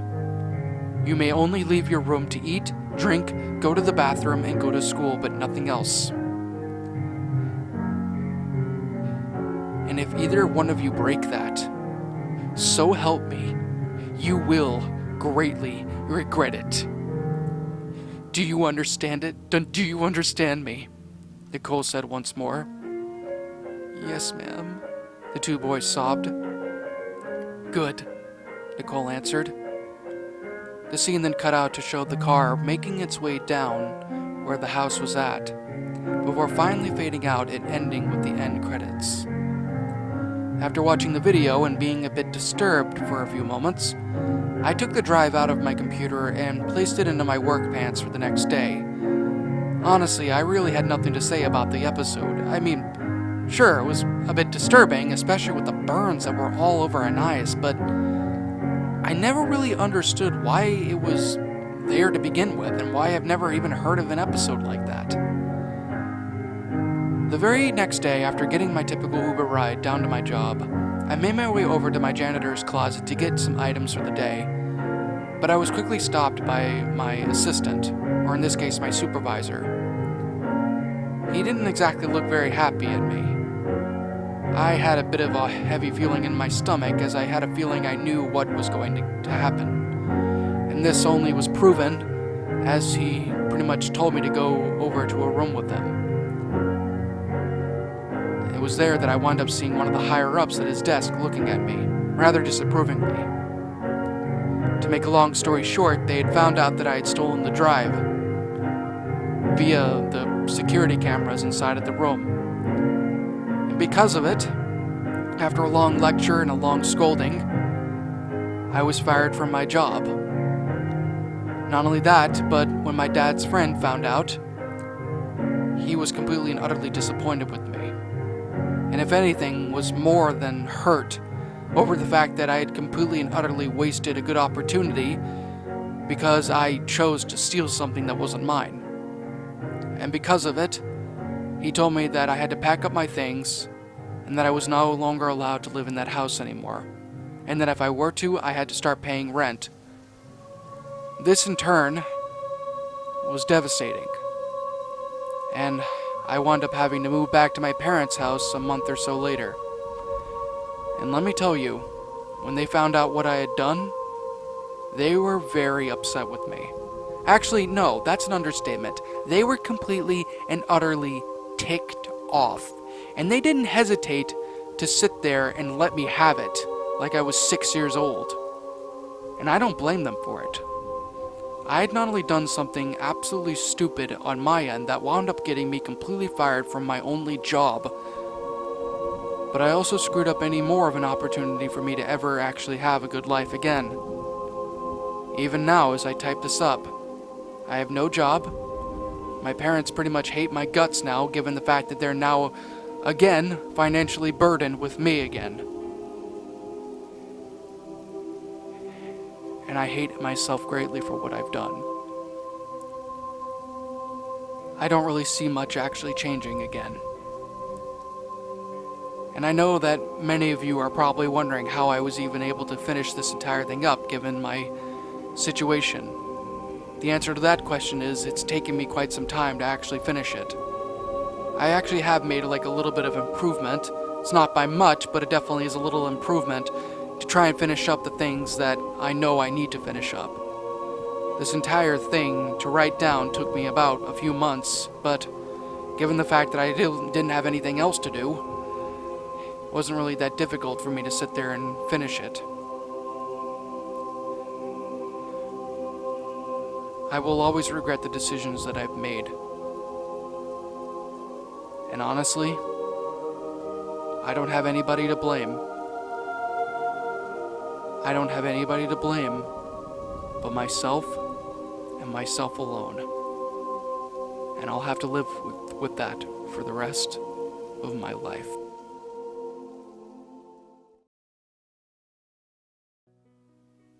It's rather unfortunate that, as of this week, the hit Cartoon Network show, The Amazing World of Gumball, has officially ended. The show honestly was one of many bright spots in many people's lives, and seeing the final conclusion of the show, knowing that I'll never air a new episode again, it's truly disheartening. However, if we really wanted to think about it some more, it's likely for the best that the show ends now rather than later. Mostly because of the fact that the show itself could likely fall from its original grace, as most shows that play for extended periods of time tend to do, if continued onwards. Don't believe me? Think of shows like Family Guy and The Simpsons, which have been going on for decades now, and tell me that either show has practically improved over the years. Likely chances it's going to be a big no for most of you out there. But rest assured, we might all be upset about the fact that the show is over, but I think we shouldn't be sad about the show being over, but instead be particularly happy about the show going on for so long and providing us with so many memories. Who's to say that this show might one day become a classic for our kids in the near future? Now, with that out of the way, I was originally not going to type this down, out of respect for the creator of Gumball and the show ending, but given the recent pressure that I've been putting myself through due to various work-related issues, it's probably better for me to tell this now than to completely forget it and then never tell it to anyone at all. It pains me to type this down, but maybe this might actually be much more of an inspirational piece to others rather than something that was truly screwed up. Who honestly knows? As for the episode itself, I'm a little bit hazy at the moment on how I managed to find the episode, but I'm going to assume that I had gotten it through some kind of illegal manner online. Yeah, back when I was a teen, I was a bit of a problem child. Hell, I even wound up nicknaming myself the Black Sheep out of the family, out of complete pride. I even got the words themselves tattooed on my arm as a way to mark myself with the brand. Why I did this, I don't really know. I was an edgelord fucking teenager back then. But one thing I can certainly say is that I thank God every single day for my parents being so patient and firm with me, as they were. If it wasn't for them, I likely wouldn't have turned my life around, bettered my attitude at home and school, and gotten accepted to the college that I genuinely loved. Honestly, thank you, Mom and Dad, for everything. Now, in regards to this episode, I actually didn't watch it for a good long while when I first downloaded it online. This was mostly because my parents were finally getting sick of my shit attitude and my rebellious lifestyle, and taking away most of my privileges and putting their foot down. The process was their way of ultimately, well, fighting back. So I was never able to really watch the thing until my issues finally improved, which took a few good years due to my stubbornness. I actually think I came across the file that I had downloaded only after I had finally unpacked everything after my move to college. Since I had some free time, at least for the rest of the night until classes started the next day after, I ultimately decided to give it a watch over. The episode started off rather simply, with the intro to The Amazing World of Gumball, which played in the background. As I pretty much got the last of my things set up in my dorm, I remembered glancing over at the computer screen to see what the episode was entitled, but due to a series of expensive textbooks falling to the ground after a faulty shelf collapsed on itself, I wasn't able to get more than a second of time to see what the title was. Thankfully, though, I had paused it beforehand and was able to get a glance at the name of the episode. The simple story background played out when I unpaused it, as the fun game-like text came up on the screen that read, "The Restaurant." After a few seconds of this, and the names of the producers, creator, animators, and the like popping up on screen, the scene then transitioned over to show a shot of Elmwood City Mall, with various characters all walking towards the entrance. The scene then cut to show the entire Watterson family walking down one of the many corridors at the mall. "Well, kids, any of you hungry for anything today?" Nicole asked. "Honestly, I'm not really too sure, Mom," Gumball said. "What? How can you not be hungry? You always get something to eat after going around the mall, looking around at places and not actually buying anything," Darwin said. "Honestly, dude, I don't think I'd even want to touch anything in the food court again. Especially after what happened when we ate here last time," Gumball answered. "Gumball, I think we can all agree that you kind of brought that upon yourself," Anais chimed in, as the rest of the family made their way towards the food court. "What? How is that?" Gumball said, rather defensively. "Well, sweetie, when you go up to the chicken shack and ask for the spiciest wings they have, and then proceed to stick your head into the water fountain to cool yourself off because you didn't order a drink to go with your meal, it's bound to have a couple of stomach problems for you afterwards," Nicole answered. "How was I supposed to know that I didn't get the combo meal there? I ordered like 20 of those wings," Gumball said. "Regardless, Gumball, if you're not in the mood to eat anything here, that's fine. In fact, I think it actually just might be a good idea to go home and have lunch at home, as we already are on a bit of a budget this week anyway," Nicole said. Richard, upon hearing those words, immediately stopped and then proceeded to start panicking. "Wait a minute, eat at home? But we always eat at the mall when we come here," Richard whined. "Richard, like I said before, we're already on a tight budget. Besides, Anais and Darwin haven't complained or said anything about us not eating here anyway, so unless you want to spend your own money on your own lunch, then go right on ahead," Nicole said. "Okay, fine, I will," Richard snapped, before huffing and making his way over towards the food court. The scene then cut to show Richard finally entering into the main food court area. However, his face soon falls into a horrified expression and his entire body turns white. "No," Richard said softly. The camera then panned out, only to show a series of closed signs all hanging over most of the darkened food court stands. Richard, now in a panic, immediately started to search around for any restaurant that wasn't closed. However, each time around, he continued to find that most, if not all of them, of the food stands were closed. The burger joint? Closed. The sushi place? Also closed. The taco stand? Closed as well. The only place that hadn't been cursed with the forbidden close sign was a small restaurant that looked more like a play on a vegan restaurant, with a hippie-looking otter with long hair and hippie-looking clothes standing at the register. "Yo, man, wanna try a walnut burger? It's like all plants and stuff, without the nasty corporate meat. How's that sound?" the cashier said in a chill voice. Richard only let out a slight scream before quickly running to the middle of the food court and letting out a dramatic, "No!" before falling to his knees in an overdramatic manner. The others immediately made their way over towards them as he concluded with his scream. "Dad, come on, it's obvious that there isn't anything open today," Anais began. "Let's just go home and eat lunch." Richard, now complacent, immediately got up and took a few steps. However, he immediately froze where he was walking at and began sniffing the air. Nicole and the other kids immediately stopped as well before turning towards Richard with a confused look on their faces. "I smell something. Something delicious. Something meaty. Something cheesy," Richard said as his mouth began to drool. "Okay, Dad, I think you're letting this food court thing start to get to you. Let's just go outside and get some fresh," Gumball said before being interrupted by his father. "No! I smell deliciousness. I smell the sweet scent of deep-fried food. And it's coming over there!" Richard said, as the camera quickly panned over to show a scent line coming from the back corner of the food court area that hadn't been shown yet. The food court stand that Richard was pointing at was relatively different. Instead of it just being an open stand like the rest of the food court, there was a small sign above an arrow that led to a doorway on the side of it, with its lights illuminated. Richard immediately sprung to the place, with the others following him in the process. Upon opening the door to the restaurant, Richard immediately gawked at the sight of the interior of the restaurant before making his way towards the menu board and began drooling at the menu listing on the board. The camera then cuts to show the rest of the family making their way into the restaurant. Nicole was about to go and scold Richard when she suddenly stopped and took a whiff of the air. Her expression went from angry to downright disgusted as her entire face became green while trying to hold back vomit. "Mrs. Mom, what's wrong?" Darwin asked.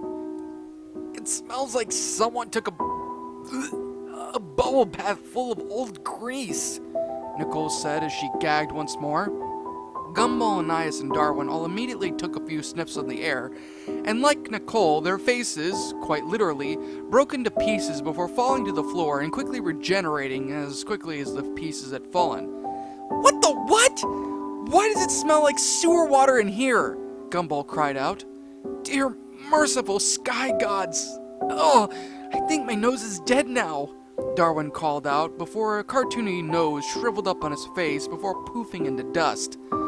"There are words I want to say, but I can't because of censors," Anais said, holding her nose. Nicole then made her way over towards Richard, who was still eyeing the menu board with the same droopy face as usual. "Richard, come on, we're leaving," Nicole said, trying not to puke. Richard didn't even budge, but instead began to list off the menu options before slowly making his way over towards the front register. Beer battered onion rings, pulled pork with extra fat, deep fried chicken toes. Nicole attempted, as best she could, to try and pry her husband away from the register, but was unsuccessful due to Richard's enormous weight. She then motioned to the other kids to come and try and help her, but no matter what attempt was made, Richard couldn't be moved. Then, just as he had made his way towards the register, Richard's goofy expression soon reverted back to his usual face before grabbing out his wallet and smacking down a series of dollar bills and a handful of change on the counter. "What the? Richard, we are not eating here!" Nicole snapped at her husband. "Oh, I think we are," Richard said back. "No, we aren't. And where did you get that money from?" Nicole said, pointing towards a small stack of bills and change on the counter. "That's from my job, sweetie," Richard answered. Mr. Dad, when did you get a job?" Darwin asked, placing a pair of tweezers on his non-existent nose. "About a month back at the office," Richard answered. Just as Nicole was about to ask another question, a large man, well, more of a rabbit creature, dressed in a pair of blue jeans and a crumpled white shirt with a large stained apron, stumbled out of the kitchen area and then walked up to the counter with a large smile. "I see you're all new to the chain," the man began, eyeing everyone rather creepily. "Allow me to introduce myself. My name is Dimitri Augusto, and I'm the proud owner of the Fat Rabbit, the best fat restaurant in all of Elmore City," Dimitri said, heartily laughing as he did. "Well, it was certainly nice to meet you, Dimitri, but my family and I were just about to leave," Nicole said, grabbing Richard's arm. "Judging by the money on the counter, I'd say that's a nice story you're coming up with, ma'am," Dimitri said with a grin. Nicole was going to say something back at him, but froze when she realized that, while it was rude, Dimitri was right. "Besides, you got a husband here that likely wants to eat here anyway. Isn't that right?" Dimitri said before grinning over to Richard, who in turn nodded his head yes. "It'd be nice to have you all here for lunch anyway, seeing as y'all are my first customers. And to make this moment extra special for all ya, your first meal here is on the house for you and your family," Dimitri said. Nicole and the other kids stood around for a bit, but after the screen cut to show Richard and Dimitri's smiles, she simply huffed and relented. "Okay, fine, we'll eat here. It'll be late anyway when we get home, so best just go on ahead and eat something," Nicole said. Dimitri's face lit up like a light bulb before immediately pulling out a pen and pad, ready to take their orders. Richard was the one that ultimately filled in their orders. "What do you recommend, Dimitri?" Richard said in a suave voice. "I like the way you think there, bunny boy. I recommend the slop plate." The scene then cut to show a 2D animated plate with a flashing background, with various food items plopping on the plates in a dramatic motion as Dimitri began to list off the items of the slop plate itself. Slop plate contains a full pound of barbecued meats, coleslaw with barbecue sauce, and lastly, another whole pound of restaurant-made sausages and a large roll to go with it, not to mention a large drink, Dimitri said. The scene then faded back to the restaurant with Richard drooling at the very thought of all that food. Not wasting any time, he immediately ordered the plates for everyone in the family. Dimitri simply smiled, filled out the rest of the orders on his notepad, and then made his way back into the kitchen without another word. The others immediately made their way towards the booth and then proceeded to sit down. They then waited for a little bit before Nicole immediately glared at Richard. "Richard, couldn't you have at least let us all order what we may have wanted instead of ordering all of that for us?" Nicole said. Richard blushed a bit before saying, "Well, it all sounded really good," Richard said, stopping in the middle of it.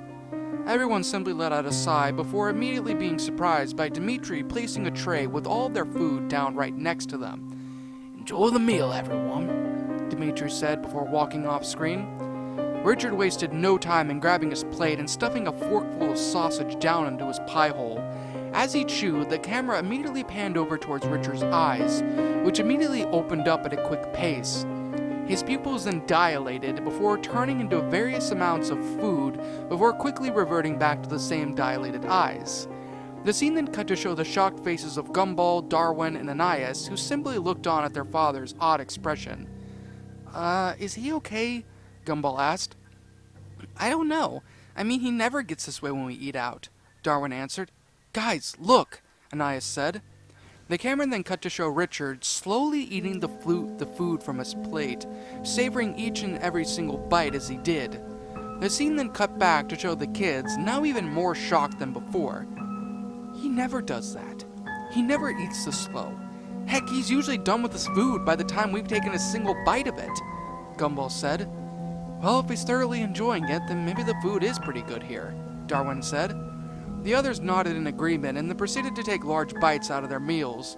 They all seemed to be enjoying it at the beginning, but soon their faces freeze as they struggled to keep their vomit in their mouths.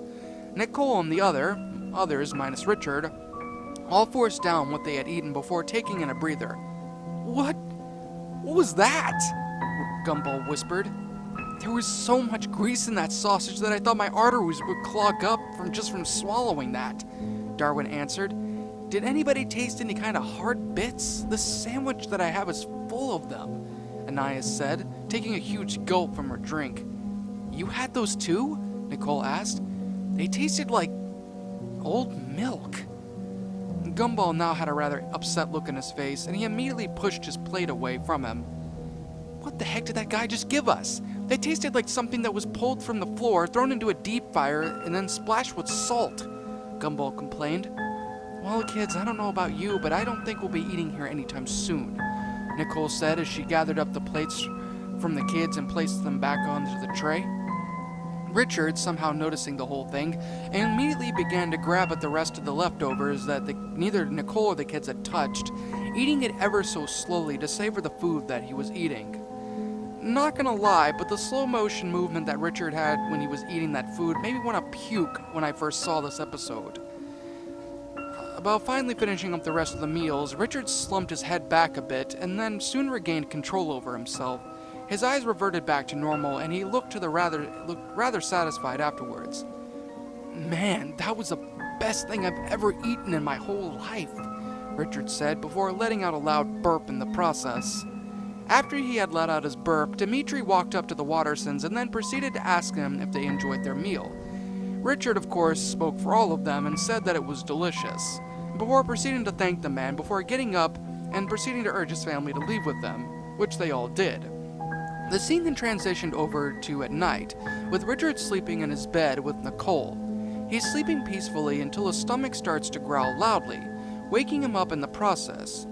Just as he's about to wake up, the alarm clock on his nightstand sounds, signaling that the day was starting up for both Nicole and Richard for work. Richard groans before getting up out of the bed and onto his set of clothes. The scene then cuts to show Richard opening up the refrigerator in the kitchen, sighing as he attempted to look for something to eat, despite the fact that there apparently wasn't anything he wanted to eat there. Completely distraught, Richard closed the fridge door shut and then made his way over towards its car and began to make his way out of the driveway and down and down to his job. As he continued to drive down to the job, Richard passed the mall where the restaurant was at the beginning of the episode, and his brow began to sweat and his stomach growled even harder. Soon, just as he was about to make his way to the office, he quickly did an illegal U-turn and then made his way back to the mall for a quick meal at the restaurant for his breakfast. This went on for a good few minutes or so in a high-speed pursuit by Richard to get to the restaurant, which he did with little issues. The scene then faded to show Richard at the Fat Rabbit restaurant ordering the day's special, pulled slop on a bun, fries, and a drink for his breakfast. Gotta admit, I wasn't originally going to open up for breakfast, but seeing you love my meals so much, I think I'll keep the early hours, Dimitri said. Richard thanked the man profusely and then proceeded to chow down on his meal.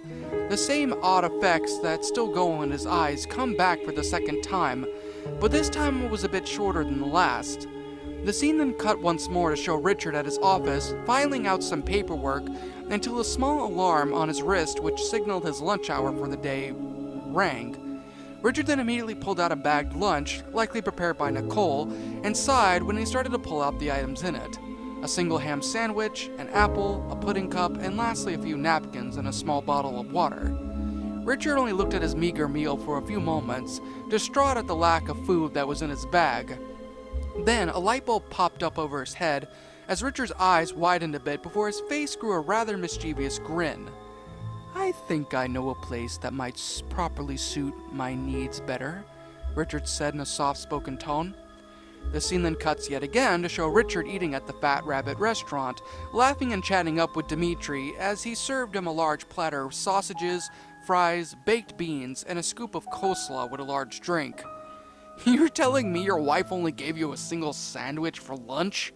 Dimitri said, laughing a bit as he said. Yeah, she thinks I'm too fat or something, Richard said before taking another bite out of his meal. Well, don't listen to her. You're perfect just the way you are, Dimitri said with a smile. Aw, shucks, I don't get that often, but thank you, Richard said with a slight blush. Dimitri simply laughed before commenting, Richard, my friend, you can come at my restaurant anytime you like, and I'll make sure of it that you're well fed. Also, meals on me today. Thank you for helping brighten my day today, dude, Dimitri said softly. Richard gave Dimitri a smile, thanked him, and then went back to his meal. Once he finished up his lunch, he thanked Dimitri once again, and then made his way back to work. The scene then transitioned back to Richard, wrapping everything up for the work that day, before immediately clocking out and making his way back to the car. His stomach rumbled again, and he soon started to make his way back home. However, upon stopping at the stoplight next to the mall, he took a quick glance at it. I wonder if... Richard said before stopping himself. No, I can't go there for dinner. Lunch and breakfast is one thing, but Nicole is cooking tonight, and I don't want to be late. Richard continued to wait out for the stoplight to change colors, but as he did, his stomach continued to growl loudly, and he started to sweat profusely as well. Soon, the temptation overcame him, and he began to signal to turn towards the mall area. I'm just gonna go for a quick snack, and then I'll go home, Richard said to himself as he pulled into the parking lot of the mall. The scene then cut over to the Wattersons' house with Nicole, Gumball, Darwin, and Anais all sitting down at the table eating their dinner, specifically pizza. I wonder what's taking your father so long to get home, Nicole asked, taking another forkful of food. I don't know, Mrs. Mom. Dad usually is home early for dinner time, Darwin asked. Yeah, it's really odd that out of all these days he'd skip out on pizza and pasta night, Anais retorted. Nicole then pulled out her cell phone and then took another look at the time. 8:50 p.m. She then put her phone back into her pocket and then proceeded to eat the last of her pizza with some of the pasta. Then just as she was finishing up her food, Richard opened up the front door and walked in, covered in barbecue sauce and with an extended belly. Nicole got up from the table and then made her way over towards her husband. Richard, where have you been? It's nearly 9, Nicole asked. I've been out, Richard mutters through burps. Richard, please tell me you weren't eating at that Fat Rabbit restaurant, were you? Nicole questioned. Well, Richard said, doing his best to try and deflect the question. Nicole sighs in aggravation before turning to the kids and telling them to finish up and get ready for bed. They all nod before cleaning up their mess and then making their way up to the stairs in their rooms. Look, honey, Nicole begins, I get it that you like that restaurant and all, and I don't have a problem with you eating there every so often. But please try not to make this a common habit. Okay, honey. I promise I won't let this become a problem, Richard said sweetly. Thank you, sweetie, Nicole said. No problem. Love you, Richard said. I love you too, my barbecue bunny, Nicole said again. Now, for a good chunk of the episode, the whole thing of Richard going to the restaurant continued on at a repetitive pace, basically him breaking his promise. How it would ultimately go would be as follows. Richard would get up to work, go to the restaurant for breakfast, go to work, be tempted, and then go there for lunch. Leave work, clock out, eat at the restaurant again for dinner, and then go home. This went on at least a good month or so in time, with each time growing quicker and quicker in succession.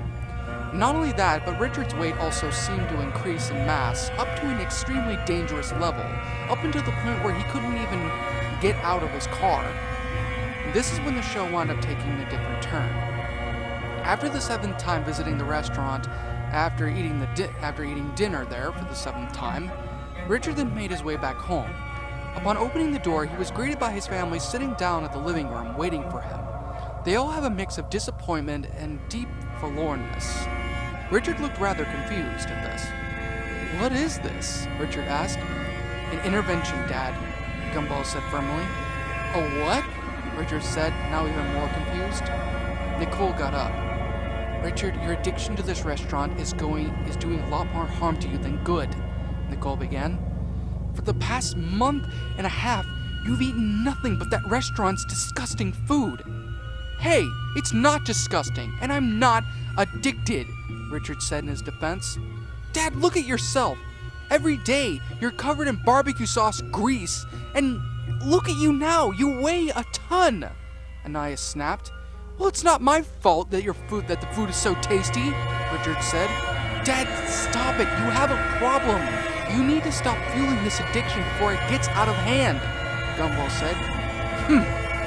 Richard simply turns his back to his family's pleas, which only caused Darwin, Anais, and Gumball to start yelling at him even more than they did before. Nicole saw this and saw that it wasn't going anywhere, and proceeded to stop them all in their tracks. Kids, that's enough. It's late now. You should all go in and get yourselves up for bed, Nicole said. But what about, Gumball said before Nicole interrupted him saying, I'll take care of this, Gumball. Just go upstairs and I'll tuck you all in a bit, Nicole answered. Gumball, Darwin, and Anais all immediately did what their mother had told them, and then proceeded to make their way upstairs. Once they were all out of sight, Nicole then turned towards her husband. Richard? Nicole said firmly. Richard responded. Richard! Nicole snapped. Richard answered back now loudly. Richard, please. The sudden crack in Nicole's voice seemed to have snapped him out of his stupor as he slowly turned himself around, only for his face to melt down immediately into guilt. The camera cut to show Nicole, not angry, not furious, but instead upset. Her eyes were filled with tears, and she simply looked at Richard with a deeply saddened look. Please, Richard, Nicole said, her voice continuing to crack. This isn't healthy.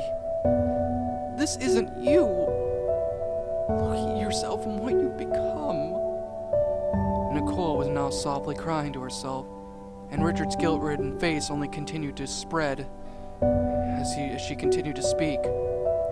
Sweetie, I know you love that restaurant, and I know that it isn't primarily your fault that you're addicted to it. I understand that.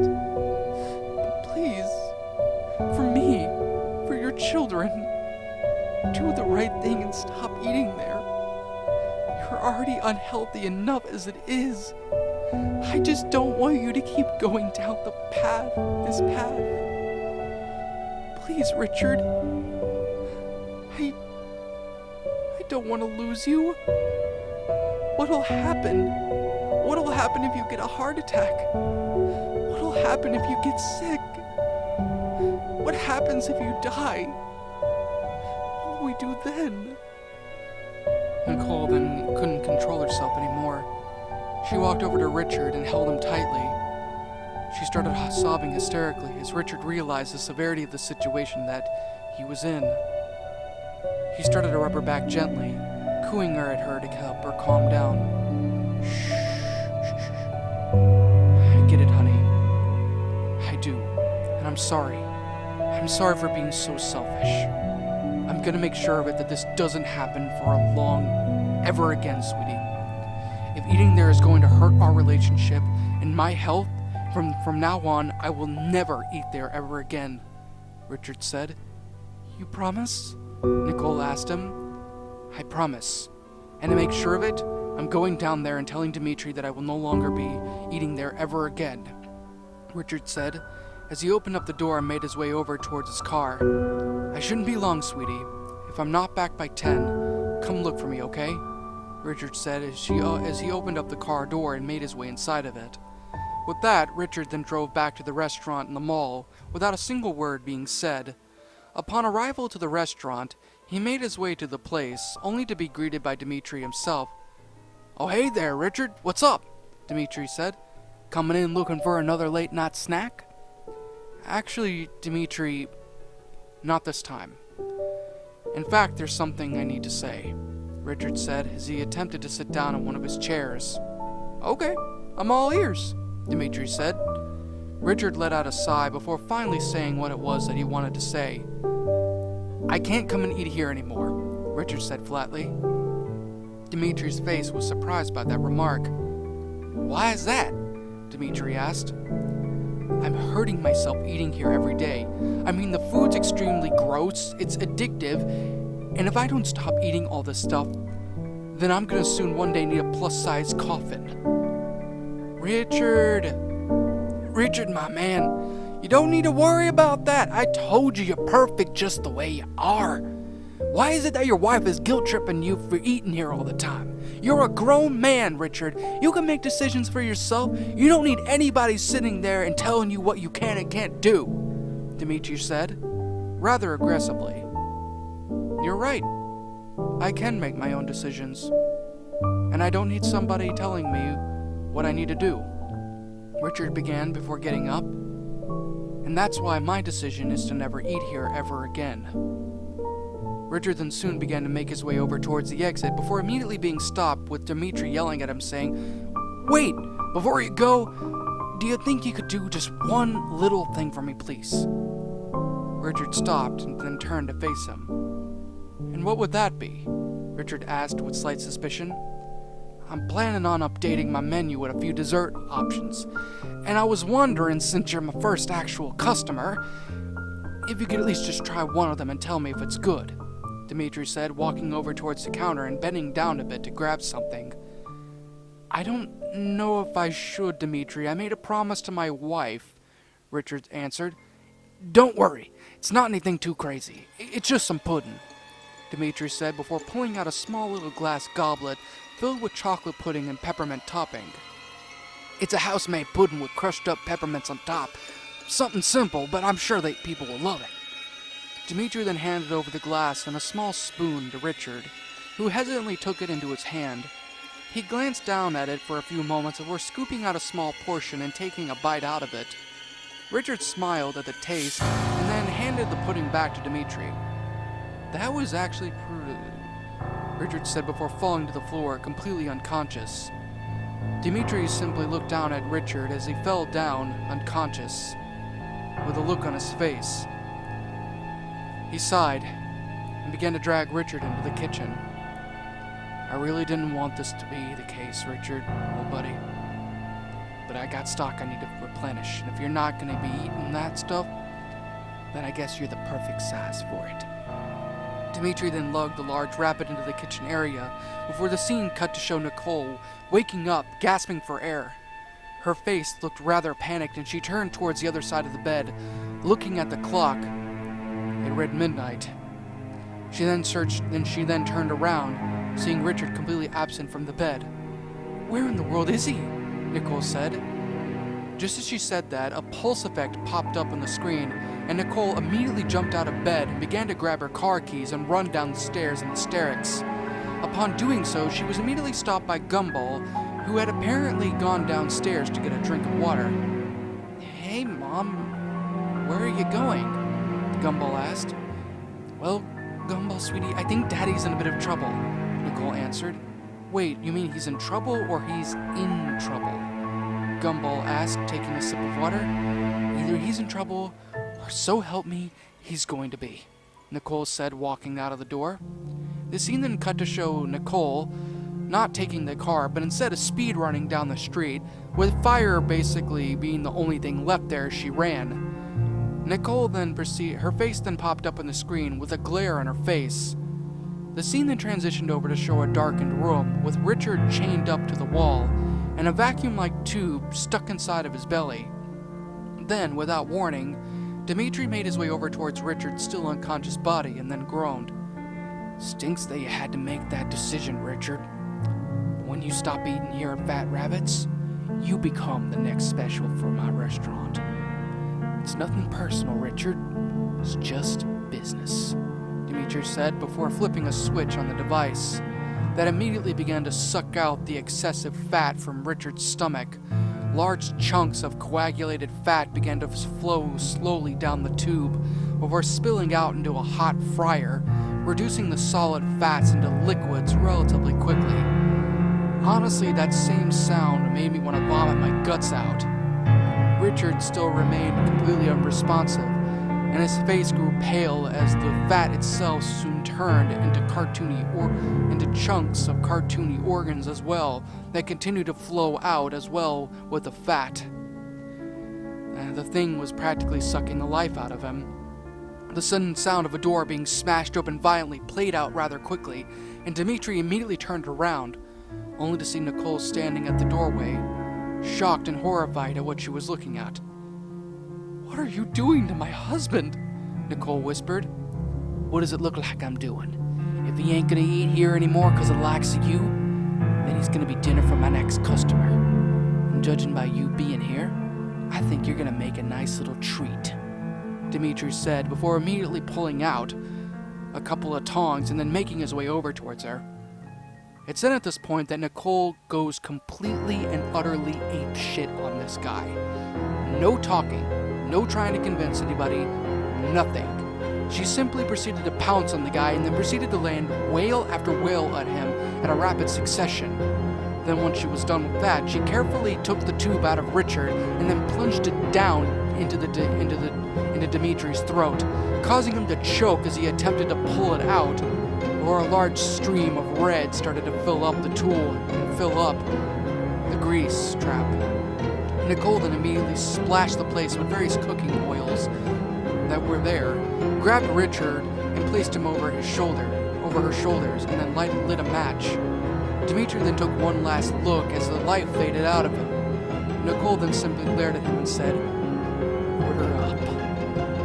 She dropped the match and proceeded to set the whole thing ablaze, setting even Dimitri on fire as he screamed bloody murder. She then immediately bolted out of the place at a quick pace, and then proceeded to run out of the restaurant and towards the middle of the food court where there wasn't any flames. She then placed Richard down on one of the tables and then proceeded to check and see if he was okay. "Come on, honey. Please be okay. Please, you're gonna be all right," Nicole said as she shook her husband. There was no response. Richard didn't move or anything. His entire face was completely pale. It was then at this point that Nicole started to tear up and began doing everything in her power to try and revive Richard. The Heimlich maneuver, chest compressions, literally everything that she could probably do, even CPR. But all was unsuccessful. Richard, please. You made a promise to me that you would never leave us like this, that we'd be together for a long time. Don't break that promise to me, Richard, please, Nicole said, now completely broken as she held her husband in her arms. The sound of the sirens of the fire trucks played in the background, and soon various amount of firefighters and the like started to go into the mall to stop the fire that was now raging inside of it, completely consuming the restaurant itself. Nicole, the last shot of it showed Nicole caressing her now practically deflated husband as she cried into his chest. The episode then faded out and ended right there, with nothing else more than the play button for my media player popping up on the screen. Well, that was certainly something. At least that was my reaction when the thing ended for the first time. I've watched it a few times so far, and honestly, it's definitely very, very dark for an episode of Gumball. I mean, the whole thing with Richard, his addiction to the food itself being made of other customers, at least that's what I got out of it, at least. And then having Richard die in a botched liposuction. God damn, that was fucked up to say the least. Still though, this episode was definitely a really interesting one to say the least. Although with that being said, I still have one major question on my mind. That even now, no matter how many times I contact the studio, no matter how many times I try and research, no matter how many times I try and do anything, it still lingers in my head. Why was this episode lost to begin with? And if so, was there supposed to be more of the episode than what I saw? Honestly, I don't think I'm ever gonna wind up finding out. When it comes to a show like SpongeBob SquarePants, it's safe to say that the show in question isn't going anywhere anytime soon, especially given the fact that the show has been airing on Nickelodeon, as well as producing brand new episodes for nearly 20 whole years now. That's honestly really impressive for a show that was originally only going to last 3 seasons and a movie, and the fact of the matter that it's managed to last as long as it did and still be good is extremely impressive. Well, good for the most part. There was that period of time in SpongeBob history that really went down the drain when it came to quality of writing and episode development during seasons 5 to 8. Although, to be fair, what do you honestly expect when the show's creator Stephen Hillenburg winds up leaving the show, only for it to be replaced with writers whose only known attribute of writing any kind of remote episodes comes from a horrid Ren and Stimpy reboot for adults? Still though, even in the darkest moments of SpongeBob's timeline, there still were episodes of the show that actually were quite good and memorable. Maybe not as memorable as the golden seasons of season 1 to 3, but still pretty noteworthy. With all that said though, there are some things that I genuinely can say that I'm thankful for when it comes to the series, and I'll always be indebted to it for that. Especially with the recent passing of Stephen Hillenburg, the love that I have for the show will only continue to grow more and more as the years go on and the show continues to grow stronger and stronger. Now, of course, with every great show in the world, there's likely to be a few major plot points or questions that are often shown about in said series as a way of keeping the audience particularly glued to the show itself.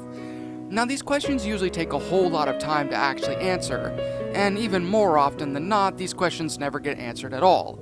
This may be due to many different kinds of factors, specifically things like issues with productions, cancellation of the show or specific episodes, or just the writers and producers completely forgetting about the question entirely. For the show SpongeBob, there are many different plot points that still to this very day need to be addressed in the show. One of these questions is one that most fans have been asking for years.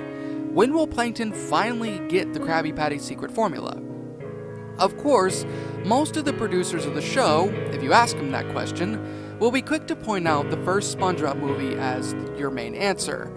However, this was only a concept that was answered after the first 3 seasons of the show, and hadn't been planned on being answered at all until production of the first movie started. Of course, that little answer that they give you is the only one that they want you to know about. You see, there is a bit of a rumor, well, a small one, that had gone around online during the early stages of the internet and AOL on various forum chat rooms about an episode of SpongeBob that had been produced back during mid-season 2 of the show. Now, given the fact that it was the early 2000s and the internet was still but an infant in its early stages, it wasn't really that difficult for Nickelodeon higher-ups to find out what was going on and quickly take down the chat rooms discussing the episode and snuff out any kind of possible theories or whatnot about the reasonings for the creation of the episode, what it was meant for, and what it was about. Now, why exactly would Nickelodeon do this kind of thing? Well, it really shouldn't come as much of a surprise to anyone, but it mostly has to do with PR, personal reputation of the company. Nickelodeon at the time was still in the process of growing as much as they could, and with SpongeBob being the main lifeline that kept the company afloat for years, it really wasn't a risk that they were willing to take, as something like that, getting particularly leaked to the public, would definitely do a lot more damage than good. Thankfully though, after many years, it's very much unlikely that anyone at Nick would ever bat an eye about what I'm about to tell you. And in retrospect, with all the shady things that Nickelodeon does behind the scenes, a single forgotten episode is likely not going to be much of an issue to them. Of course, many of you are likely asking about how I know about this episode. And to answer your question, I was one of the many people that was a part of that one chat room that specifically talked about the episode before it had been taken down. Now, this wasn't like the typical kind of chat conversation that went on in chat rooms at the time.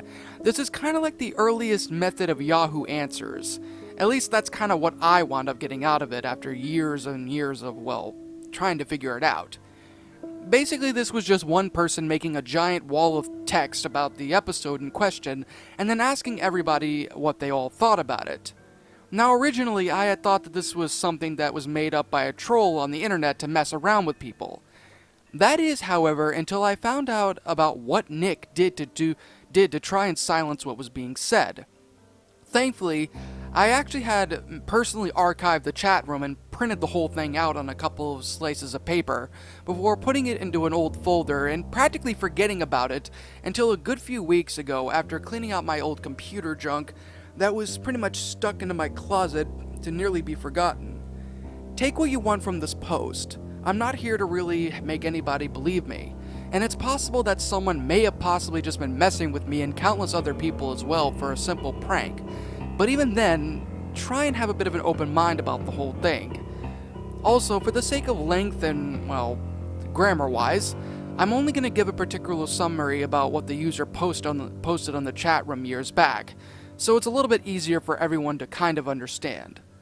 The episode would start off in the typical SpongeBob fashion, with the painting of the pirates starting up the typical song, before the scene would then transition to show the rest of the intro. Upon the ending of said intro, with SpongeBob playing his nose for a flute, the scene would then transition over to show the main title card of the episode. The title card was a simplistic green painting, with numerous separate paintings of Plankton, the main villain of the show, plastered all over the card itself in a darker shade of green. Right in the middle of the title card was the name of the episode.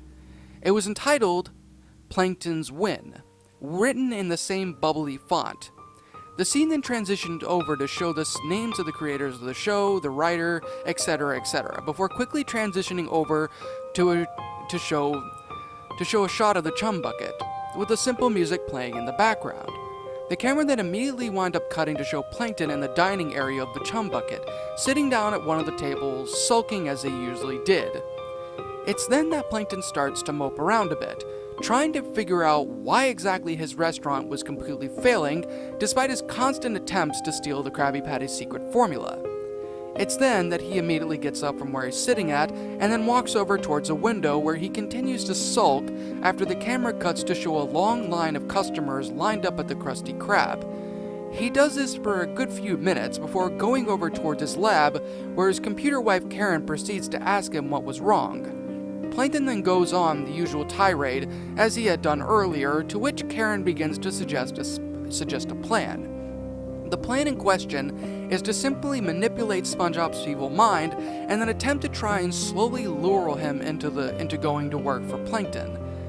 As always though, Plankton dismisses what his wife is saying and then proceeds to try and come up with a better plan, in his own words, to steal the secret formula, as he usually tends to do.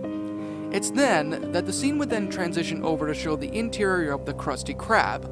a little bit later in time apparently, with a large crowd of people demanding their Krabby Patties in a rather insane and violent manner. Squidward, as always in the early seasons, really doesn't seem to really give much of a care about what the other customers and their demands were. However, a quick cut into the kitchen proceeded to show SpongeBob running literally all over the place, attempting to fill as many orders as he possibly could. He grills the patties, pulls the fries out of the fryer, sending grease literally splattering all over the place, and then proceeds to finish the rest of the orders up by literally stepping on the ketchup, mustard, and mayonnaise jars and things like that. Squidward, upon seeing that the orders were 100% completed, starts handing them off to the customers one by one. This goes on for a good few minutes more until the camera cuts to show SpongeBob, once again in the kitchen, lying on the floor and panting with complete and utter exhaustion. SpongeBob then comments about the work being extremely hard that day and that he really needed a break. Which, after uttering the word break, Mr. Krabs bursts through the door into the kitchen and walks in rather quickly.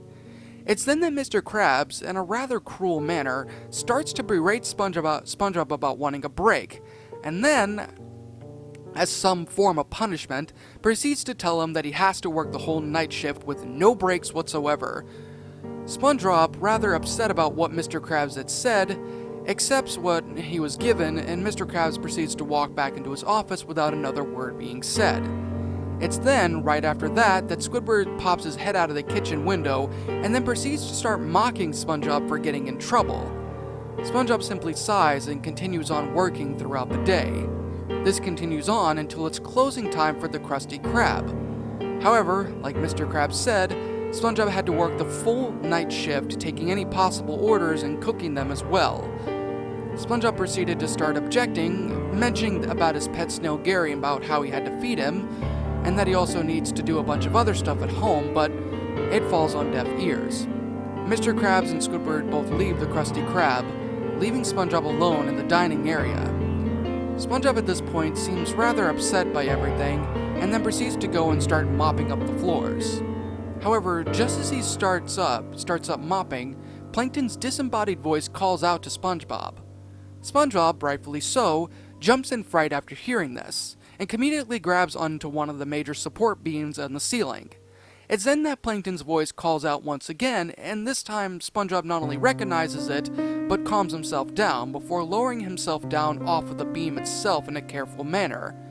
Upon doing so, SpongeBob is then met with Plankton standing on top of one of the tables, and motions for SpongeBob to follow his voice, which SpongeBob does without any kind of complaints or issues. It's then that SpongeBob and Plankton proceed to have a conversation about Mr. Krabs and Squidward and the things like that, and the conversation quickly gets heated. SpongeBob then proceeds to boot Plankton out of the Krusty Krab for insulting his job and then asking him to work for Plankton in the process. Now, Plankton isn't even fazed by what had just happened, and instead simply brushes himself off, turns towards SpongeBob, and tells him that the offer is still on the table if he's interested. SpongeBob simply slams both doors together and continues on with his work. The scene would then transition over to the next day, back to the kitchen, with SpongeBob working his butt off getting all the Krabby Patties to the customers. Then, once he's done with that, the scene would immediately cut to show more and more customers coming into the restaurant, blabbering out random orders and the like to Squidward, who in turn wrote them all down and tossed them over to SpongeBob, who groaned and immediately went back to work cooking the patties. As he does this, the faint echo of Plankton's offer plays in SpongeBob's head a few times, with each time SpongeBob immediately shaking his head, trying to get the thought out of his mind and continue on focusing on his work. After a while, he was finally done with his job and what he was doing. SpongeBob would then plop down to the ground in exhaustion, like last time, which Mr. Krabs would see out of his porthole window, and would then punish the young sponge with another night-long shift, which SpongeBob is again forced to take. And like with last night, Plankton shows up at the Krusty Krab and again offers SpongeBob a better opportunity, even saying that he's willing to pay him 10 times what he receives now. But SpongeBob still continues to refuse. The majority of the episode is pretty much the same thing going on throughout the course of a few days, at least in the episode, with the growth of the customers becoming completely staggering and mob-like in the process, and Mr. Krabs' berating and punishments growing more and more harsh with each day of progression. But every single time SpongeBob worked the night shift, Plankton would always be there, offering more and more opportunities if SpongeBob only worked for him. And each time, SpongeBob's hesitance grew lesser and lesser as the days went on. Plankton himself even went so far to actually tell SpongeBob, "I honestly don't know why you even stick up for this greasy fast food joint anymore, SpongeBob. Especially after Mr. Krabs has been treating you like an urchin, and Squidward has been mocking you like crazy. I understand you've wanted to work at this place for the longest time, but is it really worth taking in any more of those dumbbells? Now if you work for me and help me out, then I promise you I will treat you and pay you better than what Krabs could ever give you." The final straw was the fifth and final day. Payday, apparently. As SpongeBob is finally cleaning up the last of the Krusty Krab, SpongeBob finally receives his paycheck from Mr. Krabs in the process. SpongeBob then proceeds to open up the envelope to find a check for $50.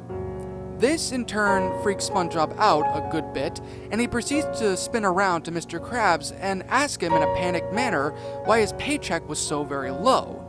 Mr. Krabs then goes on a tirade about SpongeBob being extremely lazy, and how he was practically docking SpongeBob's pay by $10 with each minute SpongeBob didn't work, and that, to add insult to injury, he wasn't even getting paid for the hours worked at night. This is where the episode really started to kind of go downhill. SpongeBob's expression is more than shocked at what Mr. Krabs had told him, and it seemed that something had practically snapped inside of him, because SpongeBob, in a fit of rage, punched Mr. Krabs square in the jaw, check in hand, before glaring down at him and proceeding to let out various calls and insults at him like a complete sailor. Basically calling him out for being a disgusting cheapskate that he was, for not paying him what he had deserved all those years, and basically, treating him like garbage all these years. This in turn caused Squidward to start laughing his nasal laugh, which SpongeBob immediately wound up shutting him up with a swift slap to his face before going off on him as well, telling Squidward how he was a jerk, and that he hoped that he got ran over by a bus before exploding into a giant mushroom cloud. Then, as a final nail to the coffin on SpongeBob's rant, he proceeded to yell out that he officially had quit his job with the Krusty Krab and was going to work for the Chum Bucket with Plankton. Squidward and Mr. Krabs then proceed in a rather pathetic kind of way to try and convince SpongeBob to reconsider his decision, but SpongeBob had already walked out of the door at that point. The scene would then focus on Squidward and Mr. Krabs for a small bit before a radio-esque sound came out of Mr. Krabs' back pocket. The voice on the other end was Plankton's voice, asking both Mr. Krabs and Squidward if everything had gone out to plan. In nearly an instant, both Squidward and Mr. Krabs peeled off their skins, revealing a robotic versions of the two below it. Robot Krabs and Robot Squidward then proceeded to grab at the walkie-talkie and answer back in a robotic voice that the plan had gone well and that SpongeBob was making his way all the way over there. The scene would then cut to show Mr. Krabs and Squidward, the real Mr. Krabs and Squidward, hogtied in a separate room with Plankton standing next to a separate walkie-talkie next to him. He then proceeds to thank the two robots for their actions and then orders them to go back to the Chum Bucket and recharge. Once he's completed with that, the sound of a pair of doors bursting open plays, which in turn causes Plankton to jump with joy before immediately running off-screen and apparently out of the room. The scene would then cut to show SpongeBob making his way over towards the front counter of the Chum Bucket, where he was quickly greeted by Plankton, who in turn asked SpongeBob if he was still interested in that deal that he had offered. SpongeBob sighs and then answers that he has accepted the deal and will work for him from now on. Plankton then extends his small green hand over towards SpongeBob, and they both proceed to shake hands together. Plankton smiles widely and then welcomes SpongeBob to his brand new job. The scene then transitions over to show Mr. Krabs and Squidward, still completely tied up, in the unknown room. Mr. Krabs is watching a small television broadcasting SpongeBob's deal with Plankton, and he soon burst into tears at the loss of his best fry cook. Squidward, however, remains rather unfazed by the whole thing, and only continues to struggle to get out of the bonds that he's stuck in.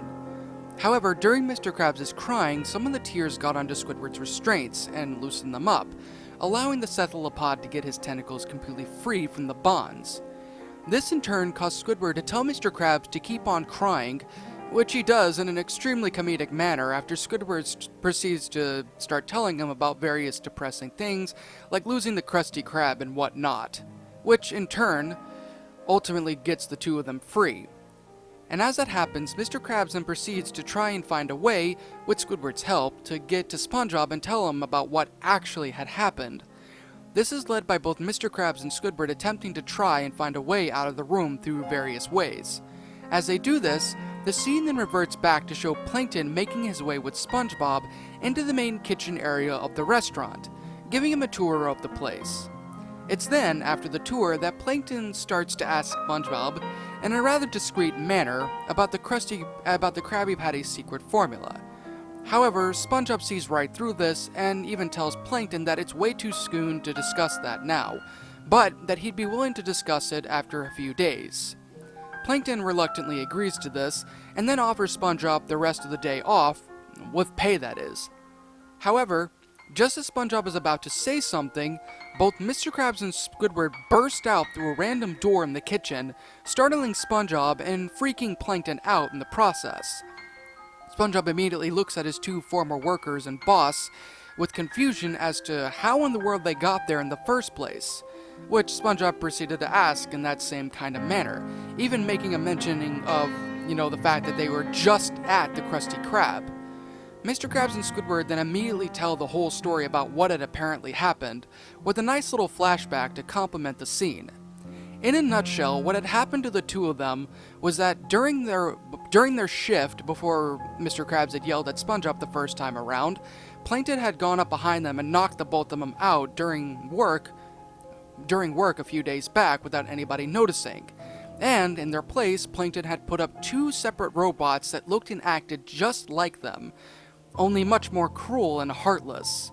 The plan, as I said Plankton had told numerous times as they had been captured, was to have SpongeBob be completely and utterly bossed around and everything by the two robots. And while the insanity continued on in the kitchen, Plankton would go to the young Sponge and then proposition a better opportunity by working with them. And once he had succeeded with his plan up to that point and managed to steal he would sneak into the Krusty Krab, break into the safe, and steal the Krabby Patty's secret formula. Afterwards, he'd kick SpongeBob to the curb without any final say, and then start selling Krabby Patties and the like. This, as expected, angered SpongeBob in a way that, as the person in the chat log mentioned, was rather dark. Apparently SpongeBob didn't exactly react that much, but instead held a deep, angry, resentful, and disgusted expression on his face throughout the scene in the rest of the Chum Bucket scene. After telling SpongeBob everything, both Squidward and Mr. Krabs offered SpongeBob back his job, which, of course, the young Sponge immediately accepted. Then, Mr. Krabs then proceeded to go over to a phone and ask if SpongeBob wanted to have the police be called and reported. SpongeBob, however, would say no, and in a fit of rage would grab Plankton and start heading over into the kitchen area, which of course Mr. Krabs and Squidward would follow to see what in the world that he was doing. It's then that the episode took an extremely dark turn, as SpongeBob would then take Plankton and shove him into a hand-held meat grinder, holding Plankton in place as he did so. Mr. Krabs and Squidward, and even Plankton at some points, would, of course, seeing exactly what SpongeBob was going to do, attempted as best as they could do to try and convince SpongeBob not to do what it was that he was thinking about doing, and to just let the police handle the whole thing. SpongeBob would only ignore the two of them, and then start quietly, yet viciously call out Plankton for everything that he had done throughout the years, and that this was the final straw for him. After saying what it was that he wanted to say, SpongeBob would then start turning the handle to the meat grinder. Slowly. The person in the chat didn't exactly go into too much description about what happened during that part of the episode. But the one thing he did mention was that there was a lot of screaming from Plankton. The episode, after what had apparently happened, which is likely Plankton getting ground up into chum or something like that, would show Mr. Krabs, SpongeBob, and Squidward making their way back into the Krusty Krab, without really saying too much of a word until they actually got there, agreeing not to say anything to anyone about what had happened there, which everyone ultimately agrees with. Then, and with that, they all enter into the Krusty Krab once more, and the episode would end in the typical credits. Now, like I had said before, I'm not really here to try and convince you of the episode's existence, as even I myself have a hard time accepting whether or not if this is true. I mean, a part of me is rather conflicted on this whole thing. I mean, Nickelodeon did remove the chat room without much of an explanation given to begin with, so it is a very big possibility that the whole thing actually was made but was ultimately leaked to a small extent. But then again, it's also that it's a possibility that the person on there, well, ultimately just made up the whole thing and Nickelodeon wanted to shut the whole thing down due to possible defamation. Either way, it's still pretty disturbing, and the fact of the matter that the episode itself would go down that dark of a path, with SpongeBob practically killing Plankton, although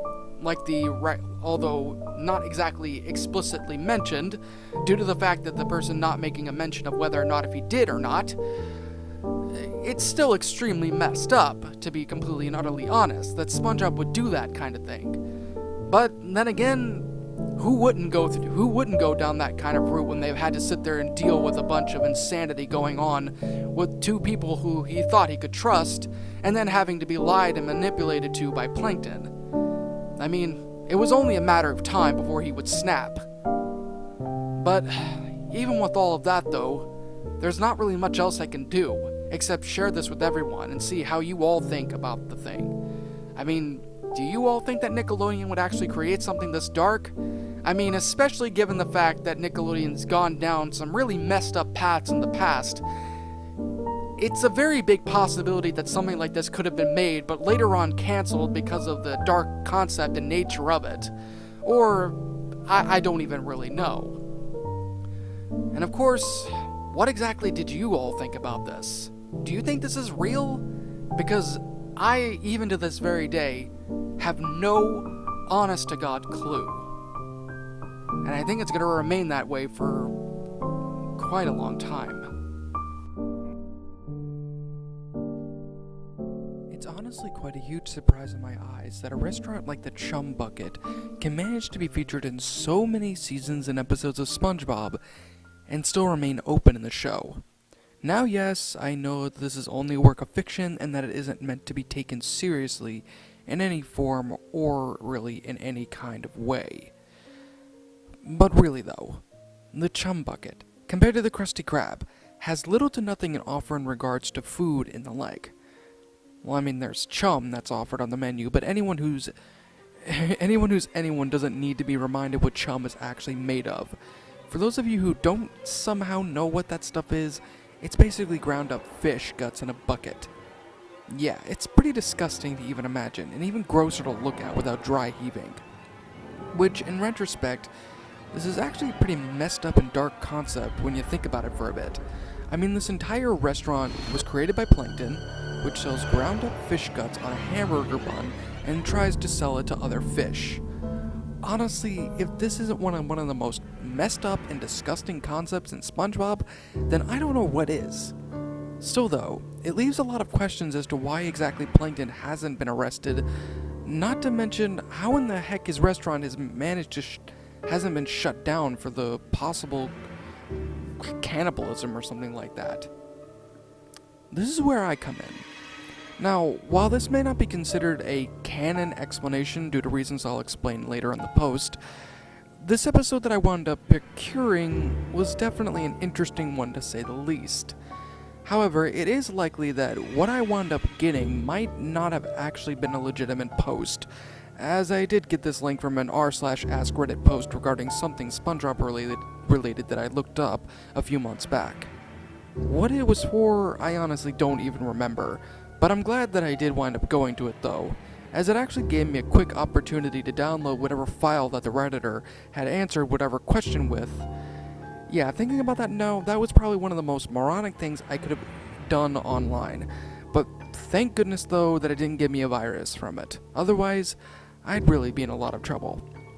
Even so, thinking about the whole thing now, even after reviewing the footage almost 1,000 times, I still question if this wasn't just some poor soul's attempt at trying to cash in on a possible trending article.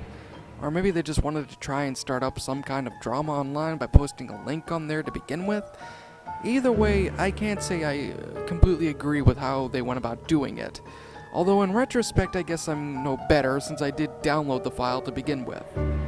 Regardless of how this person managed to get this episode, or why for that matter, one thing is for sure, this episode was very well made. If this wasn't an official episode set to release, then it certainly was a dang good remake in voice acting. Now, seeing as how what I wanted out of the way, let's actually get into the episode that you all wanted to hear about. The episode started off with the intro for the show SpongeBob SquarePants, specifically from the later season style, with the Ren and Stimpy kind of feel of animation, which in retrospect only made this entire thing all the more freaky to look at. Once the intro had concluded, the episode would then fade to show the main title of the episode, which was simply entitled The Chum Burger, on a light green and blue background with various pictures of Krabby Patties decorating the card in a zigzag motion, with a few crab legs also there for some reason. The scene would then transition to the bubble splash screen before showing the town of Bikini Bottom in all its ocean glory, before the French narrator began his usual startup introducing the scene. Ah, beautiful Bikini Bottom, a home of vast and diverse group of undersea life, with successful homes, prosperous citizens, and wonderful cuisine. There was a momentary pause from the narrator, which lasted until the scene faded out to show an outside view of the chum bucket for a second or two, where the entire screen began to shake profusely as Plankton's scream could be heard coming from the inside of the chum bucket. Well, at least some wonderful cuisine, the French narrator concluded, before the scene cut to show the inside of the actual dining area of the restaurant, completely barren and empty, as it always has been. This lasted for only a second before another loud scream coming from Plankton shook up the screen once more, before Plankton himself burst out of a pair of double doors, completely on fire. He continues to scream as he starts to comedically run literally all around the kitchen, knocking over various items in the process, even setting a few of them on fire as well. This doesn't exactly last very long until Karen, Plankton's computer wife, slowly rolls into the kitchen. "Oh, come now, Plankton, don't act so dramatic. It's not like this was your first time being set on fire," Karen said, as a small hand knocks the running Plankton inferno to the ground, before being extinguished with a fire extinguisher. Once the fog of the extinguisher had been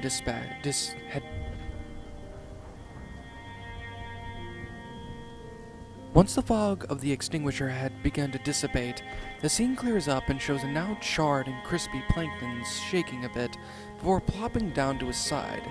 The camera angle then cuts to show Karen reaching down to pick Plankton up and placing him on top of her monitor screen. "So, Plankton dear," Karen began, "care to explain why you were on fire for the 6th time today?" Plankton groans a bit before finally answering, "Well, Karen, my computer wife, it's yet another failed attempt at trying to," Plankton said before being interrupted by his wife. "Let me guess, another failed attempt at trying to steal the Krabby Patty secret formula. Like always," Karen said. Plankton's face immediately dropped from a frown to an irritated look. "No, Karen, that's not what I'm doing. In fact, I'm pretty much giving up on stealing the formula for good now," Plankton said. Karen, in response to the statement that coming from Plankton, immediately gasped and froze in her place. "Wait a minute. Plankton, you're not being serious, are you?" Karen asked, rather shocked. "Yes, I'm afraid so. I'm giving up on all that for good," Plankton admitted. "Plankton, if this is one of your scams to try and steal the secret formula, you've already attempted this kind of plan and failed, and," Karen said rather coldly before stopping when Plankton said, now more irritated at Karen's accusations, He proceeded to hop off of her and then onto the floor and then look up at her. No, Karen. That's not what I'm doing. There is no plot. There is no plan. There is nothing. I'm done trying to steal something that I know for a fact I'll never get in my life. I've attempted for years to try and steal the secret formula, all of which have ended in failure. Like always. So why even bother anymore? Plankton said rather seriously. Karen simply stood there, likely surprised and shocked at the admission that Plankton had said to her. Well, I have to say, Plankton dear, Karen began, while I'm happy that you're finally over with that little obsession of yours, that leaves me with one question. And that is, Plankton asked, if you're not trying to steal the secret formula anymore, then what have you been doing this whole day? Karen asked. What I was trying to do, or at least attempt to do, was try and come up with my own secret formula to make my chum burgers taste good, Plankton said. There is a hint of silence in the scene for a bit before Karen started to chuckle a bit, which got the attention of Plankton rather quickly. What's so funny? Plankton asked, rather annoyed. Oh, it's nothing, Plankton. It's just that... Why exactly are you even bothering with that chum anyway? You and I both know that nobody's going to eat that junk, Karen said. That's why I'm trying to come up with a new formula, Karen, so that way I can start getting more customers, Plankton said. And how are you planning on doing that? Karen asked. Oh, you'll see very soon, Plankton said before letting out a small evil chuckle before the scene panned out of the chum bucket. The bubble splash screen comes up, showing SpongeBob making his way out of his home with the Krusty Krab uniform on. He stretches his arms a bit before making his way over towards the Krusty Krab for the day. However, just as he is about to make his way over towards the front doors of the Krusty Krab, Mr. Krabs' claw immediately pulls him inside of the restaurant from the main dining area and into his office, before immediately slamming him down onto a seat near the desk. SpongeBob is rather surprised by this sudden act and was about to say something, but Mr. Krabs' claw immediately extended out to SpongeBob's mouth and proceeded to clamp it shut. Boyo, we don't need anyone hearing us. They might leave, Mr. Krabs said quietly. SpongeBob muffled a few words out of his mouth, which were rather hard to decipher, but if I had to figure out what he was saying, it may have been something like, But Mr. Krabs, why do we need to be quiet? Mr. Krabs then motioned for SpongeBob to go over to where that he was sitting at, to which SpongeBob walked over towards him. The scene then cut to show Mr. Krabs separating a set of blinds from a porthole window. Upon doing so, the cleared window showed a small line of customers, around 4 or 5, lined up to the chum bucket. Sponge boy, me Bob, what do you see there? Mr. Krabs asked. Well, by the looks of it, Mr. Krabs, I'd say that Plankton has a few customers, SpongeBob answered. Precisely, me boy. This is a problem. Why is it that Plankton actually has any customers? Mr. Krabs asked. SpongeBob was about to say something, but in less than a few seconds his eyes bulged out of his head in fear before jumping up and screaming, He stole the secret formula? Mr. Krabs, in completely calm manner, said, Sponge boy, me Bob, I checked me safe.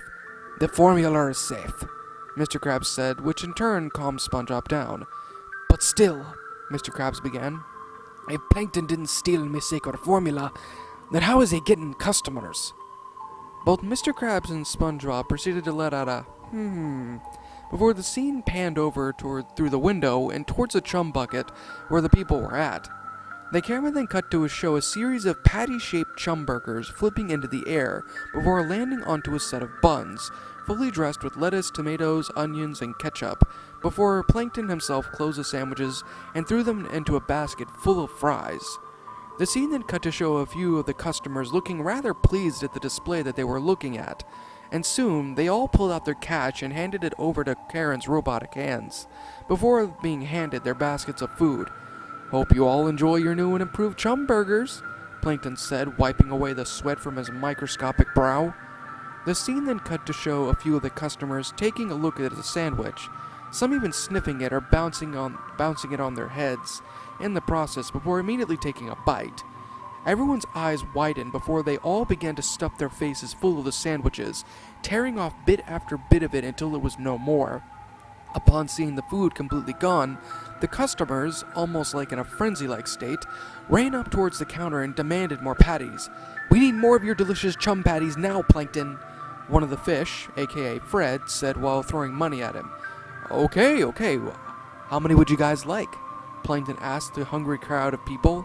"3 more, with extra fries," Fred announced, to which all the other fish there nodded aggressively, as if to agree on what they wanted. Plankton saw this and gave a really big happy smile before saying, "Coming right up." The customers then let out a hurrah before the camera cut back to show Mr. Krabs and SpongeBob looking out of a porthole window in the office. "What are we gonna do, Mr. Krabs?" SpongeBob asked, rather concerned. "It's only a few customers, me boy," Mr. Krabs began. "I doubt that the nasty little gut patty from the dump bucket will actually get any more than a few customers." Once Krabs had finished up his sentence, the scene then cut to show a title card with the French narrator saying, 3 days later. The scene then cut to show the outside view of the Krusty Krab for a few moments, before quickly cutting to show the interior of the restaurant completely empty, with the sole exception of SpongeBob, who was mopping the floors, and Squidward, who was sitting down in his boat reading a magazine. Mr. Krabs then comes out of his office, all giddy and ready for the day. However, he freezes right as he walks out of his office and lays eyes on the barren place. His face is frozen in that same happy smile before his eyes fall off of his face in a comedic manner.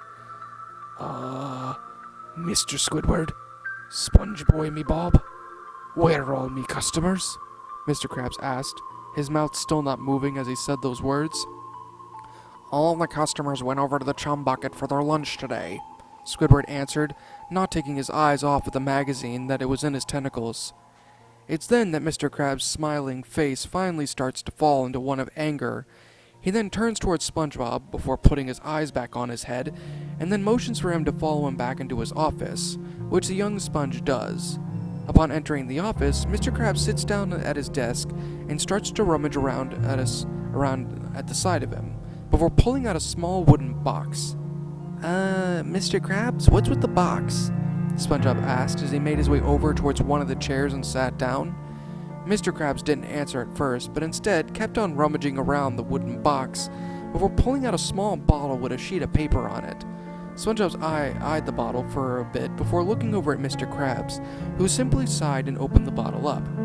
"SpongeBob, as you can obviously see, the Krusty Krab is going through a tough time right now. The chum bucket's thriving more and more, we're losing more and more money," Mr. Krabs said in a serious tone. I know, Mr. Krabs," SpongeBob answered. "That's why I have a plan to get the Krusty Krab back in business, me boyo," Mr. Krabs said with a smile. "And that is?" SpongeBob asked, rather confused. "This piece of paper holds a detailed layout and a map of the chum bucket. What we're going to do, SpongeBob, me boy, is we're going to sneak into the chum bucket and find out Plankton's secret. And then we're gonna run them out of business." Mr. Krabs said with a soft laugh at the end. SpongeBob looked absolutely floored at what Mr. Krabs had just suggested to him. "Mr. Krabs?" SpongeBob said. "Yeah, boyo," Mr. Krabs responded. "Mr. Krabs, we can't do this," SpongeBob blurted out. Mr. Krabs' smile dropped down into a shocked frown. "Why not?" Mr. Krabs asked his employer. "Think about it for a bit, Mr. Krabs. What you're suggesting is that we go out and steal what's making Plankton successful and then run him out of business? Is that what I'm hearing?" SpongeBob asked. "Well, I mean, yeah, that's what we're going to do, boyo," Mr. Krabs said. SpongeBob simply facepalmed and shook his head. "Mr. Krabs, you said some really crazy stuff in the past, but are you really going to do that to Plankton? Are you really going to take it that far? I mean, look, I know you guys are enemies and all, but wanting to go out of your way to steal Plankton's formula and run him out of business? That makes you one really big hypocrite, Mr. Krabs," SpongeBob said flatly. Mr. Krabs simply looked at SpongeBob, rather confused at what he had just said. SpongeBob, I'm afraid I'm not familiar with that term, Mr. Krabs said. SpongeBob again face-palmed. Okay, I'll make it simple for you, SpongeBob began. It means that you say or do something that basically you say one thing and you do another. That's kind of what it is. An example? Mr. Krabs asked. SpongeBob, now visibly irritated at the stupidity of his boss before him, groaned and said, Fine, you want an example, you crustaceous cheapskate? Here you go. Imagine if someone told you not to steal something, but then they go out and steal stuff themselves. That's a hypocrite, SpongeBob explained. Oh, I see now, Boyle, Mr. Krabs said before cutting in by saying, Now can you run by that me again, Boyle? I didn't get it. SpongeBob's face froze in a look of complete and utter disbelief before he slammed his hands onto Mr. Krabs' desk and shouted, Maybe this will get through that thick shell of yours, Mr. Krabs. I'm not going with you to steal Plankton's formula. It's wrong. Plankton has attempted on numerous occasions to steal our formula, and when he does, you go out of your way to stop him and condemn him for his actions. But here you are, wanting to throw out everything that you believe and you kept on telling me and teaching me just to make a quick buck by stealing something that even isn't yours, SpongeBob said in a soft but firm manner. Mr. Krabs simply blinked at the tone that SpongeBob had used, before quickly getting up and snapping at SpongeBob. Now you listen to me, Boyo. I didn't ask you to do this. I'm telling you to do this with me. You and I, regardless of where you might want or you might think, are going to do this, and there's no ifs, ands, or buts about it. Do you hear me? Mr. Krabs scolded. No, SpongeBob said flatly. Excuse me, Boyo? What did you say to me? Mr. Krabs said, now rather angry. I said no. If you want to do this, I'm not stopping you, Mr. Krabs. But I'm not going to let you drag me into this, SpongeBob said firmly. And there's nothing that you can do to stop me. SpongeBob, after saying that, immediately began to walk to the exit of the office. You get back here, Boyo, and you're gonna help me with those plans, or so help me. I'll... Mr. Krabs bellowed. Or what? SpongeBob said, opening the door to the office. You'll fire me? I doubt that very much, Mr. Krabs. You and I both know for a full-on fact that if you get rid of me, then this entire restaurant will go down. And I don't think you want that now, do you? Mr. Krabs was left speechless, his mouth hanging agape at what SpongeBob had told him. The scene cut back to SpongeBob, who simply said 3 final words before leaving the office. I thought not. The door then slammed shut, and the entire scene was now completely quiet, with the sole exception of a small clock ticking in the background. The scene then panned over to Mr. Krabs, who simply shook his head and plopped back down onto his seat, unfolding the map in front of him. Bah! If SpongeBob doesn't want to help me with it, then that's fine. I can do all this by myself. With that, the scene then transitioned once more to the bubble splash screen. The scene then cleared up, showing an outside view of the chum bucket late at night, before cutting to show Mr. Krabs at the side of the chum bucket with a shovel in hand. Okay, now it's time to finally get the secret to Plankton's success, and get my customers back, Mr. Krabs said before digging deep into the ground. Upon doing so, the scene transitioned over towards the left of the screen, showing the interior of the main dining area of the chum bucket.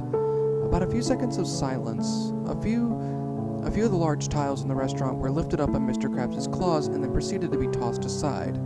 Once there was a large enough opening, Mr. Krabs carefully crawled into the restaurant before quickly replacing the tiles on the floor. Now, I got to find that formula, Mr. Krabs whispered. Mr. Krabs then proceeded to go through a good portion of the restaurant, trying to find any and all kind of hints to where Plankton's secret formula may have possibly been at. However, all he wound up finding was nothing.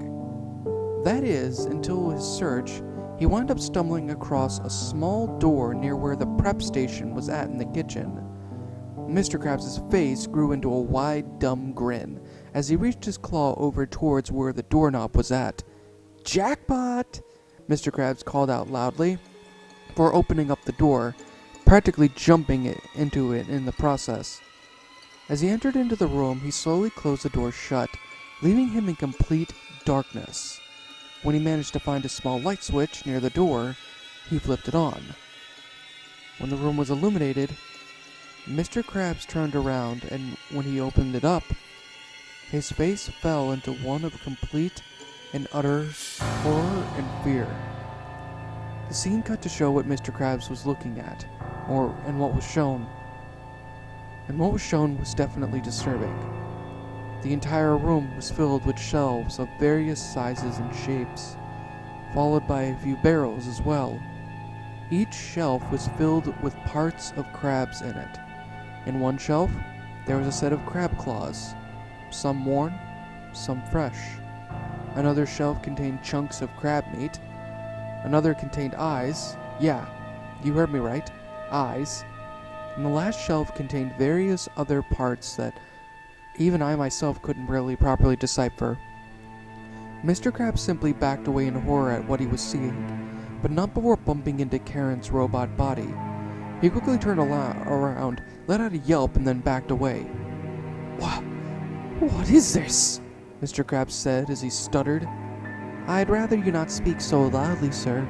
My husband needs to sleep," Karen answered. "Again, what the heck is all of this?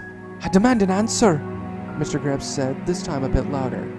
Now, Mr. Krabs, there's no reason to get angry. But to answer your question, this is what my husband and I have been working on recently to perfect his chum. Or in this case, what he secretly likes to call the crab burger, Karen answered. Mr. Krabs' eyes began to widen.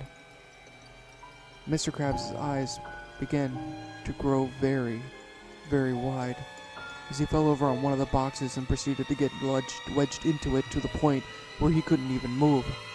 Karen simply drove over towards him in a slow manner. "You see, Mr. Krabs, it's taken the two of us years to finally get the opportunity to get this restaurant up and running. But now that we found a way to actually sell something that the customers would want, we ultimately decided to go with that as our secret formula." You're both insane. Wait till I get the health inspector here. You'll both be sorry, Mr. Krabs yelled again, which caused one of Karen's arms to immediately grab Mr. Krabs by the throat, silencing him. Now, here's the deal. My husband and I may have our disagreements at times, but the love that I have for him is enough to look past those disagreements. And the fact that you would want to try and not only ruin this opportunity for him, but also risk getting him into legal trouble is unacceptable, Karen said in a soft yet threatening manner, before slamming the crustacean down on the ground, retracting one of her hands and replacing it with the buzzsaw. "No!" Mr. Krabs screamed, where the scene cut out to show the outside of the chum bucket, with Mr. Krabs screaming all the way through. His screams went silent. And then the last thing that was heard from Karen in this episode was, "Can't have you telling anybody, can we?" The scene then cut to one final bubble splash screen before showing the Krusty Krab once more, before cutting to show SpongeBob's face planted into one of the windows with a very worried expression on his face. "Squidward, you haven't heard from Mr. Krabs today, have you?" SpongeBob asked. "Beats me, he's usually here at this point," Squidward said, reading another magazine. I'm a bit worried about Mr. Krabs, though," SpongeBob began. "He's never late for work." I hope he's okay," SpongeBob said. The camera then slowly panned over towards the chum bucket, before slowly fading in to show the interior of the restaurant, full of customers, brimming with life, and right next to the menu, a single sign on it that read, "Now serving chum soup. Get it while they last." And with that, the episode cut out and finally ended. Looking back at that episode that I had watched, and everything that I had seen on it, I could definitely understand why this episode would have likely not ever been made. Likely chances probably wouldn't have been made by Nickelodeon, especially given the dark nature of the episode. Although in retrospect, maybe that's a little bit far-fetched because the staff and crew working on SpongeBob has done their fair share of messed up stuff that would sit there and make this episode seem like, well, nothing, but still. I mean, it's really dark. Then again, I mean, even now, as I think about it, despite my own skepticism regarding this episode, it definitely could have easily played out as an episode, that's for sure. But honestly though, I still wonder to this very day what exactly the Redditor was trying to pull, or if there was something that this person was trying to tell us by sending us this episode. Why was it made, and who in the world made it? These are questions that I don't think I'm ever going to know. And with all due honesty, until somebody looks into it, I don't think any of us are going to find an answer. To this very day, I have no idea or clue about why my friend decided to make something like this.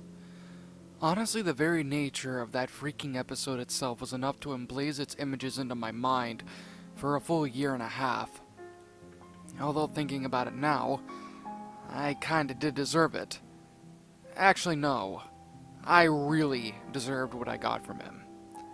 But still though, I don't think that seeing that kind of thing really did much to punish me, unless scaring the ever-living shit out of me counts. Even now as I type this, the memories of that episode continue to pop into my mind and thoroughly fuck with my head. I'll explain. I have, or in this case, I don't know, had a friend by the name of James Trevor. This man, ever since preschool, was one of my best friends in the whole world. The two of us, since we first met, practically were inseparable when it came to our friendship. We'd sit there and play video games all night, invite each other to parties and sleepovers at our houses. Our parents even knew each other quite well and helped us, and hell, my friend even helped me get a girlfriend as well. Not only that, but he even stood up for me when it came time for high school. Anyone who's ever went into his pathway with intent to hurt me would get a swift ass-kicking in the form of an accidental punch, which, well, he never really got any trouble with what he did because he was the kind of person that not only managed to make everything look like an accident, but had abilities to back up his stories as well, with various alibis. So in turn, he'd wind up getting off scot-free, and the kid that messed with me would have to live in fear of my friend James. Even now, after this whole thing, I still owe this guy a lot, for all the things that he's done for me back at school, which in retrospect only fuels my guilt for what I'd done even further than I had wanted it to. Now there's a little funny fact about James that actually made him stand out in a rather interesting kind of way. He was the kind of person that would, if you either wronged him in any way or hurt him, he would find creative ways to get back at you. He would never yell, scream, or even threaten you, but he would look genuinely disappointed. And then he would go off and do whatever it was that he needed to do to get back at you. Which I might add wasn't anything particularly malicious or anything like that, as he believed that basically two wrongs did not exactly make a right. So he would normally do something that would either freak you out or really make you feel like shit. In fact, I remember this one time a longtime friend of James had been caught lying to him in numerous different ways throughout the years. Now, what they were about is still unknown, as nobody's really told me what he was being lied to about. But when it was found out by James about it, it hurt him a lot. And he made sure of it to let his friend Rodney know about that. Then, after a few days of planning, he did something that was unexpected but pretty clever. He threw Rodney a large birthday party for his 28th birthday. Hell, he even invited his friends and family to attend the party. From what Rodney told me, was that during the party, he felt like absolute shit, almost on the verge of breaking down because of it. While he, Rodney, was not really enjoying himself, James completely went out of his way to make sure of it that it was a memorable party for him. The dam finally broke when James handed Rodney a series of large presents, more than one, with various computer equipment, laptops, studio sets, and other software add-ons to help with his YouTube channel that he had wanted to get for months but could never afford with his job. Well, Rodney practically broke down right then and there and sincerely apologized for James for lying to him all those years back. which, being the truly awesome guy that he is, accepted his apology and forgave him for it, but particularly warned him to not do the same thing ever again. Yeah, it's honestly a pretty damn good punishment, but it definitely did some good. Now, as for me, what was it that I did that really made my friend upset? I hate to even bother bringing it up, but I slept with his wife of 5 years. Why I did it? Honestly, I don't have a clue. Likely chances, if I could scarcely remember anything, I was drinking a lot and was likely drunk at the time, and decided that it'd be a great idea to sit there and give my best friend's wife a toss in the hay. She was intoxicated as well. Funny thing about it, neither of us were very secretive about the whole ordeal to begin with, and we were swiftly found out by James when he came home from work. Yes, we were in the middle of going at it, so it kinda gave us a bit of a shock when he barged in through the door. But what I certainly remember, though, was a look of deep hurt and disappointment that hit my friend in the face when he saw us. Well, me, I didn't stay for too long and left his house and went back to mine in deep shame. I didn't contact him for a good few months after that, fearing what would happen to me if I did. Well, after a good long while of not talking to him or even acknowledging his existence at work, which is a pretty big dick move on my end, I wound up getting a visit from him at my cubicle. We worked at the same job, so we often had to work together on some projects. That, of course, whenever he did, come by completely off guard, was something. I remember the amount of sweat pouring down my face like a fucking faucet as I awaited whatever it was that he wanted to say or do to me for sitting there and fucking his wife.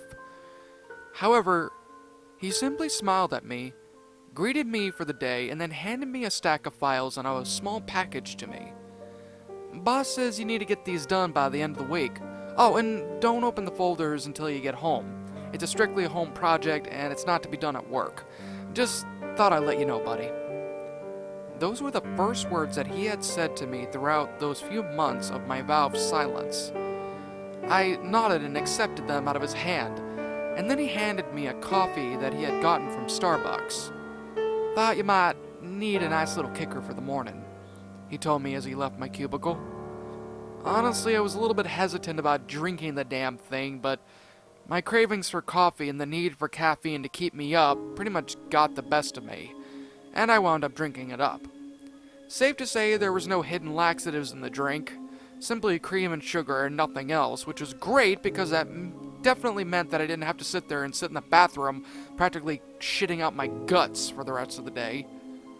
The rest of the shift went by particularly boring, but somewhat alright.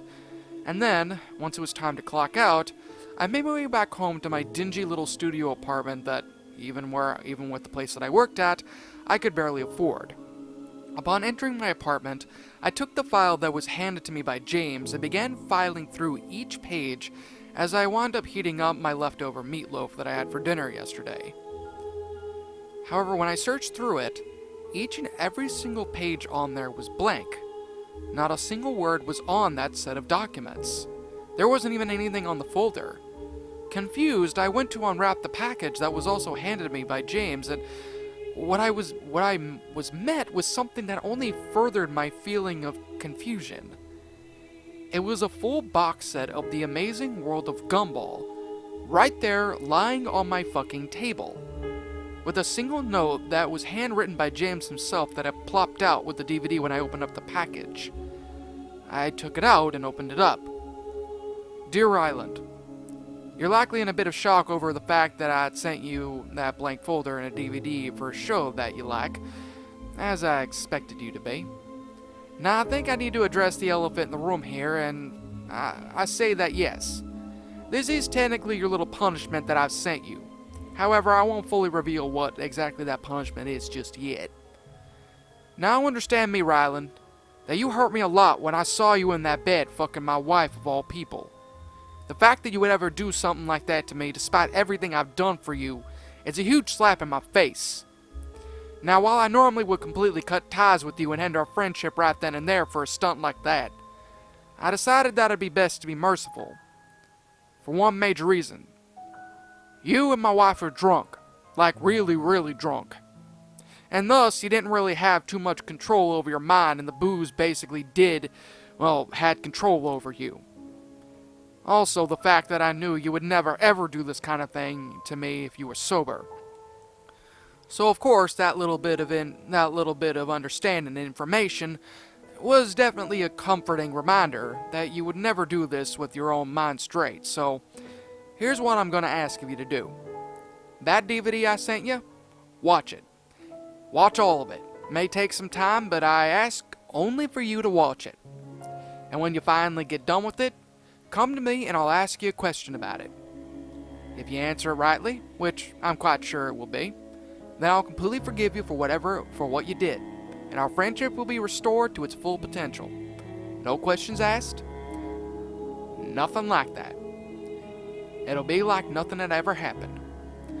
And just to kind of lighten up the mood a little bit, me and the wife are doing fine. I've already forgiven her for what happened with her and you. But in this case for you, you're going to need to do a little bit just to kind of get that trust back. So, hope to hear for you. Hope you're here to answer you soon. Your friend, James. Well, at least I knew what it was that James was trying to do to me as revenge. However, why in the hell of all things did he decide to choose a show that, while I liked, I vaguely had much of an idea about? I mean, maybe the rest of the series was annoying as all hell and would drive me to insanity? Or better yet, it would be edited so much to the point where it'd be nothing but ear rape and destroy my ears for life. I mean, those were probable guesses, but I knew that it wasn't likely to be the case, due to how popular the show was. So, with no other work to get done, I took the DVDs and inserted the first disc into my player and began watching. The entire thing was normal. Same with the second, third, and fourth disc as well. All the episodes were completely regular cherry episodes that I honestly started to pretty much enjoy as I got to the later seasons. It was when I wound up getting to the fifth disc was when things got rather odd. Upon reaching the main menu for disc 5, I was met with a simple and wacky menu screen detailing the main concept for the season that I was on. Looking fine to me at the time, I clicked on the play all option, and was greeted with the intro music for the show. Once the intro music had ended, the scene then cut to show the main title of this episode, which is entitled The Feast. Okay, an interesting title for an episode, but nothing completely that out of the ordinary. As all Gumball fans should know, nearly every episode of the show has a signature "the," with the second part of the episode sometimes saying random shit or just an episode about what the episode would be about.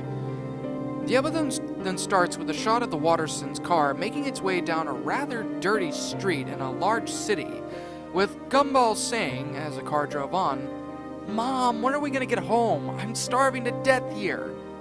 In turn, Gumball's mother, Nicole, would say, "Gumball, it's not that far away. We just need to make a few turns and we'll be home in a jiffy." Mrs. Mom, you said that 20 minutes ago," Darwin said, interjecting. "Well, Darwin, sweetie, it's because I had to take that intersection and pull up at that gas station that your father insisted that we go to, because of his giant 100-ounce soda gulp he got at the gas station last. Had to make him pee," Nicole hissed at the final line, likely towards her husband. "Hey, don't blame me. How could I have guessed that a drink that big would damage my bladder like that?" Richard said. "Whatever. We're almost home anyway. Just hang tight, you guys," Nicole said. The scene then panned out to show the interior of the car, with all the family just sitting back in their seats, attempting to relax, while the car continued to drive its way down the long, dirty road. However, after a few scenes ahead, the car suddenly starts to sputter and die out. All the while, Nicole is practically begging for her car not to die. But it suddenly stops where it's at and then comedically falls to the ground in a comedic way.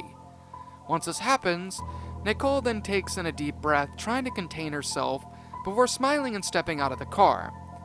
"Well, everyone, it seems that we're all taking a little mini vacation today. That is until our car is fixed," Nicole said as she slammed the door shut. Mom, where the heck are we even gonna sleep at? We're nowhere near a hotel," Gumball exclaimed. Gumball, there's one right there, Anaya said as she pointed towards a small, ragged motel right next to where the car was parked. Well, it's settled then. We'll stay here for the night, and tomorrow the car will be fixed up, and we'll be out in the dirt town as quickly as possible, Nicole said as she pulled out her phone and dialed up what I assumed was a tow truck. The others simply groaned once again, but then they all began to make their way towards the motel entrance. Upon entry, the interior of the place looked about as messy and gross to the extent the hotel looked like. It was apparent by the looks of Nicole's face that she had probably made a rather bad decision.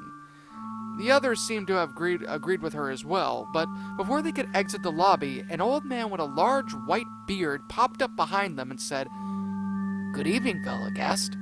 I see that you're looking for a room, am I correct?" Actually, we were just leaving," Richard said with a rather panicked voice. "But why leave? You just got here," the old man asked. "Because it looks like a haunted mansion in here. The place looks shady, there's likely a psychopath hidden in the walls of this hotel, and you look like something out of an 80s horror movie. Now can we just go?" Gumball said flatly. The elderly man frowned for a bit before looking over at Richard and then staring down at his weight for a minute, and then proceeding to grin wildly. "Well, it's unfortunate that you must go," the old man began, "as we have a wonderful free breakfast buffet for all guests here that stay." Richard's eyes widened, and his mouth began to salivate at the mention of free food. "Free breakfast?" Richard said quietly. "But if you insist, then I guess I can't stop you now, can I?" the old man said as he began to turn away from the Watterson family. "Wait!" Richard said as he made his way towards the old man, with a fat stack of cash in his hand. "We'd like one room, please, for the day." The old man then proceeded to smirk again, take the cash from his hand, make his way over towards his front desk, and then throw a pair of keys over at Richard. "Room 209. Enjoy your stay," the old man said before Richard immediately took off towards the room. The scene then pans to the others, who were all face-palming like crazy. Honestly, I couldn't really blame them at that moment. I mean, Richard was practically an idiot at times, but in this was only one of those moments for him. I guess we have no other choice but to stay here. You kids have the things that you need with you from the car? Nicole said. Everyone else replied with a before all making their way towards the hallway of the hotel and entering into the room that Richard had supposedly went into. As they all enter, the old man simply sighs and frowns, looking over at the door that the Wattersons had entered into with a look of slight pity on his face, which was rather odd as it seemed that he was rather eager to get them all into their rooms to begin with. The old man then walks off screen, and then the scene changes to show the interior of the hotel room, which, like the rest of the hotel, was rather dilapidated and disgusting. The walls were chipped and had some parts of peeling wallpaper dangling down halfway from the walls. The beds looked completely unmade. One of them, actually, I think it was the left one, looked genuinely filthy. And not just that, but both seemed to also have a huge layer of dust caked all over the bed sheets. And the light that illuminated the room was only a small hanging one with a small cord that was just out of reach for everyone to grasp. Nicole, now rightfully pissed off, stormed up towards her husband and then proceeds to start letting out a string of questions for him. "Richard, what in the world were you thinking?" Nicole began. What's wrong with the place?" Richard asked, confused. "What's wrong with the... Look around you, Richard! It's a total pigsty in here!" Nicole said as she pointed at various items that were caked with filth and dust. "Oh, come on, it's not that bad," Richard said smugly. The scene then focused in on Nicole's eyes for a moment as they slowly changed to live-action footage of a volcano to indicate how pissed off she was. "Maybe for you, Richard, but I'm not letting our kids stay in this filthy little hovel. If you want to stay, that's fine. The kids, however, are not." Nicole gritted her teeth before grabbing the other kids and making her way into the door. Honey, I don't think that's a good idea," Richard said as he inched his way towards the window. "And why's that?" Nicole asked, annoyed. On cue, Richard immediately drew the blinds, only to reveal the outside of the hotel practically pouring down rain and thunder in a violent manner. The scene then wound up cutting back to Nicole, who now just had a look of complete and utter disbelief on her face. How in the world? It wasn't even raining when he went inside, Nicole said. Not sure, but hey, at least we all had to have a nice breakfast tomorrow, Richard said as he licked his lips. The others simply growled a bit at Richard, before finally making their way to their respective beds. Okay, kids, you three sleep on the bed on the right. It's the cleanest out of all of them. Your father and I will take the bed on the left, Nicole said. Aw, but I like the right bed, Richard complained before Nicole turned to him and shot him a glare. We're sleeping in this bed, Richard, and there's no arguing about it. No ifs, ands, or buts, Nicole said. Okay, fine, Richard said as he and the others made their way into the beds. Good night, everybody, Nicole said. Good night, Mom, the three kids responded. With that, Nicole then turned the lights out, and the scene faded to black for a bit, before returning to show a now darkened room, with the rain now going in and out of the background. The camera then quickly panned over towards the bed where Gumball, Anais, and Darwin were sleeping at. Gumball then started to squirm a little bit before waking up and getting out of bed to go and use the bathroom.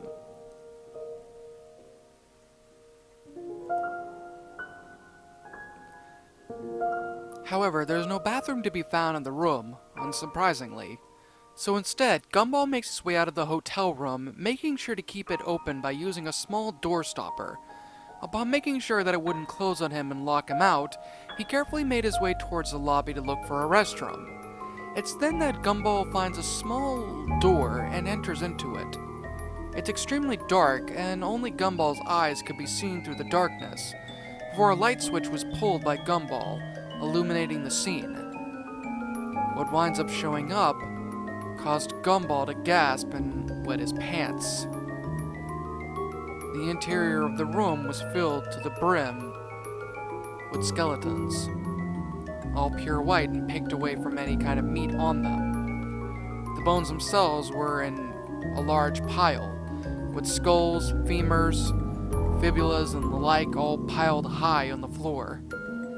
Gumball, as freaked out as he could be, immediately left the closet door and shut the thing quickly, breathing heavily as he attempted to calm himself down. However, this was shortly lived before a baseball bat of some sort slammed itself into Gumball's head, knocking him out cold. The scene then cut to black for a few seconds before cutting back to show both Darwin and Anais both waking up suddenly. Hey Anais, did you hear that? Darwin asked, whispering. Yeah, I thought it was just a dream, Anais answered with the same quiet tone. What did it sound like? Darwin asked again, now moving a bit from the bed. Sounded like a hard thud. Did Gumball fall off the bed again? Anais asked. Actually, I don't know. In fact, I don't have a clue where Gumball's at. He's not on the floor, but where is he? Darwin said as he looked all around the room to find his stepbrother. Maybe he just went to the bathroom or something. He should be back, Anais said as she slowly tried to get herself back to sleep. I don't know. Gumball usually never takes that long. I mean, he should already be walking out of the door by now. I think we should go look for him, just in case, Darwin inquired. Are you kidding? Fine, Anais agreed, with much hesitation. The two then hopped off the bed, and then made their way outside of the hotel room that they were staying at, and began to go towards the lobby. They continued to walk down the hallway until Anais spotted something on the ground right next to the doorway that Gumball had entered into. It looked like small droplets of cartoony blood that was on the ground. Both Darwin and Anais both looked up at each other, now slightly freaked out but still determined to find their brother. Upon making their way into the lobby, the scene then panned out to show the interior of the place, with not a single soul anywhere in sight. Hello? Is anybody here? We're looking for our brother Gumball, Darwin called out. There was no answer at the moment. But just as the silence came, there was a slight groan coming from inside a pair of double doors that led into the kitchen area. The two looked at each other for a moment and then made their way into the double doors that led into the kitchen area. This area, like with the others, was about as nasty could be. Various utensils and old rotten food splattered all over the place. brown, dirty, stained tile floors and various amounts of flies and such that flew across the place and gathered at the large chunks of food that looked as though it hadn't been picked up or cleaned in years. Honestly, it was so well detailed that I myself even started gagging from the amount of gross out that was in there. The scene then cut to show a single metal door at the back of the kitchen, with a sign above it that read, "Do not enter." Darwin, without much thought, immediately opened the door and was met with a horrifying sight. His brother Gumball was lying down in a large cage, his underwear being the only thing on his body, and a gag wrapped tightly around his mouth. The sudden brightness of the lights came from the kitchen caused him to sit up immediately. He turned and saw both Darwin and Ananias standing there, mouths agape at what they were looking at. Gumball made a few frantic attempts to tell them, through muffled screams, to get the hell out of there and get their mother. However, just as he said that, Gumball's eyes widened with fear as he quickly lied back down to the ground, cowering. "Wait, what's wrong, Gumball?" Darwin said, turning his head back, only for his face to grow fearful in an instant. Ananias did the same, and just as she was about to scream, the same baseball bat that had hit Gumball now smashed into the skulls of both Ananias and Darwin in an instant. The screen then cut to black once more, and again the scene was brought back to show the hotel bedroom where Richard and Nicole were sleeping in. The scene this time around was already at daytime at this point, and Nicole, for whatever reason, shot awake in the instant and began freaking out when she saw that the bed that the kids had originally inhabited was empty. "Richard! Richard!" Nicole yelled. The sudden loud noise caused the obese rabbit to quickly fall out of bed at his wife's sudden outburst. What happened?" Richard said. "What happened to the kids?" Nicole said, now in full-on panic mode. "Honey, it's already 8 in the morning. They're probably out there getting breakfast at the buffet," Richard said in a calm but hungry manner. "No," Nicole began. "I know my kids. Ananias wakes up at 6 in the morning each and every day. Gumball sleeps till 11, and Darwin wakes up at the same time as Gumball does. Something isn't right here," Nicole said as she sniffed around the place comedically to try and find their scent. Well, I'm sure that they're at the breakfast bar. Which, speaking of, I'm gonna go hit the place now. I'm starving," Richard said as he made his way towards the door. However, Nicole, in a fit of rage, immediately stopped him from doing what it was that he was doing. "Listen to me here, Richard," Nicole snapped. "Our kids are missing, and I highly doubt that they'd even want to go out and eat at a dingy breakfast bar in a garbage hotel like this. And I swear to you, Richard, I fully and truly swear, if anything happens to any of them, I'm blaming you for it, and I'm gonna leave. I promise you, Richard, those kids are my life, and if they are hurt or gone or anything because of your incompetence, you and I are through. So unless you don't want that to happen, you better help me finding these kids fast, and then afterwards we'll eat." Richard simply nods and begins helping his wife look for any traces of the kids. To make a long story short, the only thing they find is Ananias's and Gumball's clothes still folded up in the dresser next to the door. Nicole immediately places a paw on the clothes and her eyes shoot open, and then proceed to grow tiny as she realized what's going on. "Get your clothes on, Richard. We need to keep looking," Nicole said flatly. "Why? What's going on?" Richard asked. "Our kids left their clothes behind. They never go out in their pajamas." "Richard, I have a very bad feeling right now. We need to go," Nicole said. The scene then pans out of the room quickly and towards the door where Gumball had been the night before. The scene then pans into the room itself and towards a secret door that contained an elegant group of people, all standing at a fancy table with various fruits and other breakfast and lunch items spread across it in a beautiful array. On 3 sections of the table were elevated figures with white sheets draped over each one of them. The various animated people, including the old man from earlier in the episode, all suddenly stopped talking and looked up at a man who stood by a podium who had now struck a small glass with a spoon to get everyone's attention. He wasn't really anything that special to look around. He was pretty much an old puppet man with dark gray hair and a fancy suit and tie. He then spoke. Welcome one and all to the annual yearly feast that takes place on the anniversary of the founding of this town. We've had a splendid 20 years of continuing this tradition that was passed down by our ancestors.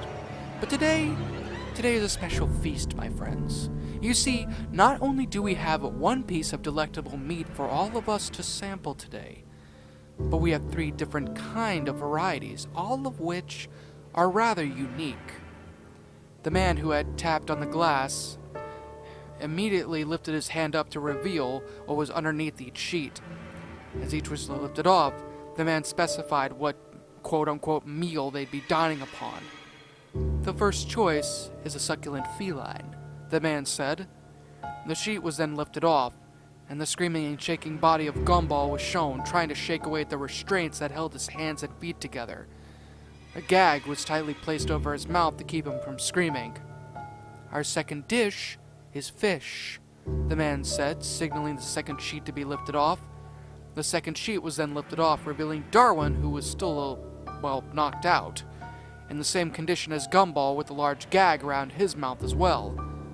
The final dish is a rather delicious specialty. Soft pink rabbit. The last cloth was removed, revealing a shaking and fearful Ananias, bound and gagged over a silver platter with an apple, rather than a gag, shoved into her mouth. She, like Gumball, screamed and yelled through the apple in her mouth, but little sound came from it. However, unlike the two, she was completely clothed. When can we eat yet? One of the people called out to the man. When the clock strikes noon, my friend, and once it does, we shall feast upon this delicious and tender flesh like our ancestors before us. And with consuming the flesh of these people, we will gain their youth as the gods before us. The man said in a rather disturbing kind of way. The other people who were attending all held up various utensils like knives, forks, and spoons, and immediately began cheering. The scene then faded to show both Nicole and Richard rummaging through the hotel in search of their kids, unbeknownst to them that they were going to be dinner for a bunch of fucked up cultist cannibals. Richard, what time is it? Nicole called out. 11:50. Why? Richard said as he searched through a large series of shelves behind a bookcase. We gotta find them, Richard. We gotta find them. You called the police, right? What did they say when you called them? Nicole said in a panic. They didn't even pick up. I tried to call them 8 times, but they wouldn't even pick up for any reason, Nicole said. Nicole immediately facepalmed once again and then returned to digging into a drawer that was next to the front desk.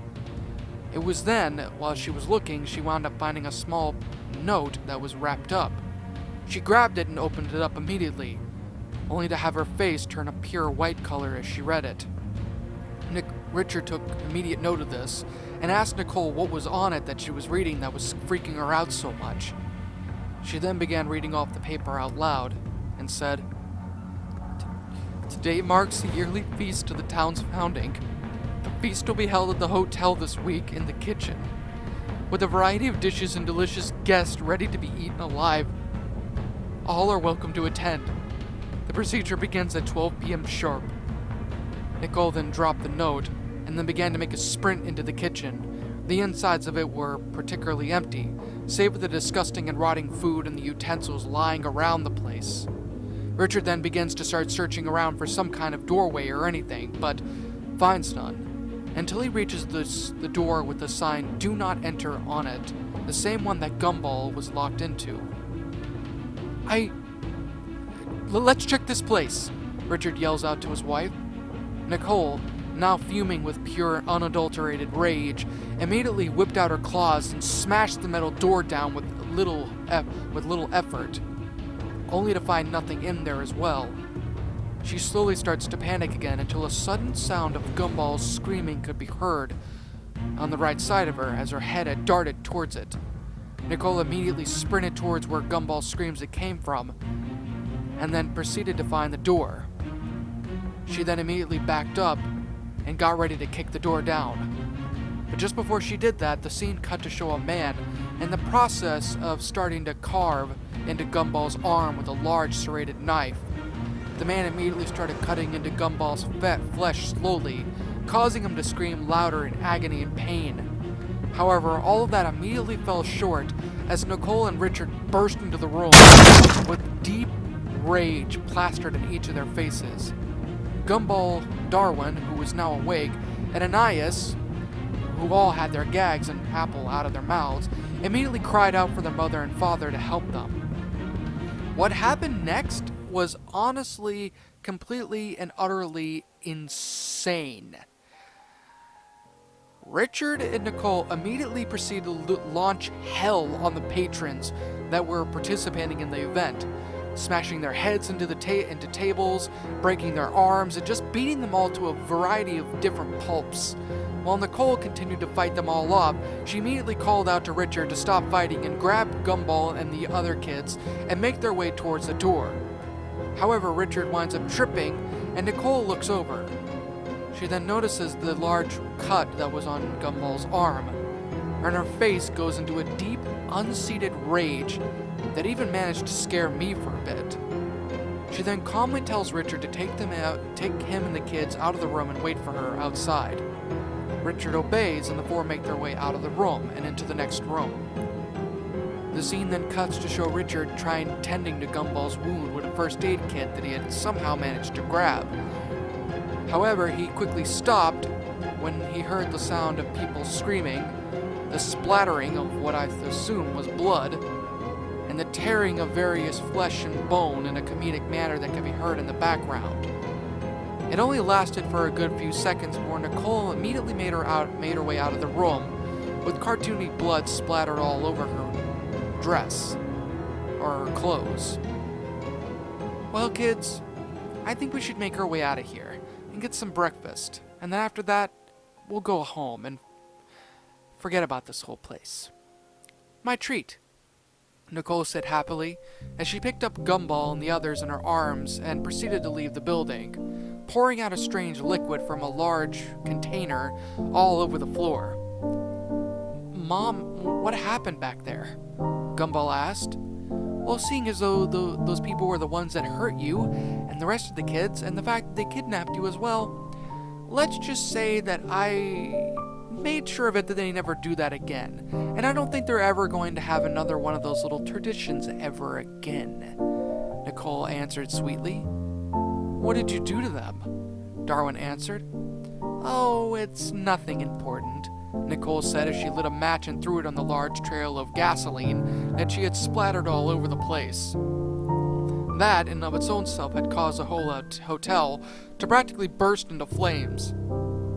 The scene then cut to the final scene of the episode, with all the family eating at a breakfast at a diner of some sort, with Nicole topping off her coffee. In the process, the scene then panned over to show Nicole shoving a mouthful of pancakes into her mouth, as the sound of the cannibalistic cult members screaming could be heard for a few moments, and a small smirk plastered onto Nicole's mouth.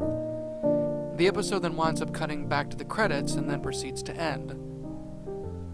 Honestly, when I watched that episode, probably one of the most insane fucking things I'd ever seen, especially out of the amazing world of Gumball. I mean, I understand that the show could get dark at times, but I didn't exactly expect this to be as dark as it was. Now, of course, though, at the time, I had no idea that this wasn't an actual episode of the show, until I wound up looking it up, because I couldn't find anything about it. Main reason being, like I said before, I didn't exactly really watch the show that much. I mean, I liked it, but still, I was kind of, well, more or less ignorant to what exactly was shown. Even then, though, I still to this very day have a lot of questions as to what, how, and why my friend made that episode to begin with. Or even if he did make it. I mean, it just didn't really make a whole lot of sense. If this wasn't an official episode, then how the hell did he manage to do the things that he did? I mean, I get it that he's able to do some crazy stuff, but to make an episode like this and put it on an official box set DVD was honestly something that really poured more questions in my head than answers. But one thing was definitely for sure. That episode really shook me up. Because like I mentioned at the beginning, some of those scenes, especially the one where Gumball wound up finding all those dead bodies, skeletons, still haunt my very dreams, and oftentimes, I often dream about it being a lot worse than what I saw on that disc. Oftentimes wondering to myself and viewing in my head what could have happened if Nicole and Richard hadn't found them in time. It's a rather disgusting series of dreams, but I've had them for quite some time. As for my friend, well, I didn't really want to talk to him too much, especially after what I had seen, but I didn't really want to piss him off anymore and have him do something worse. So I pretty much went up to him after work one day, and then he asked me the question that he wanted to ask me.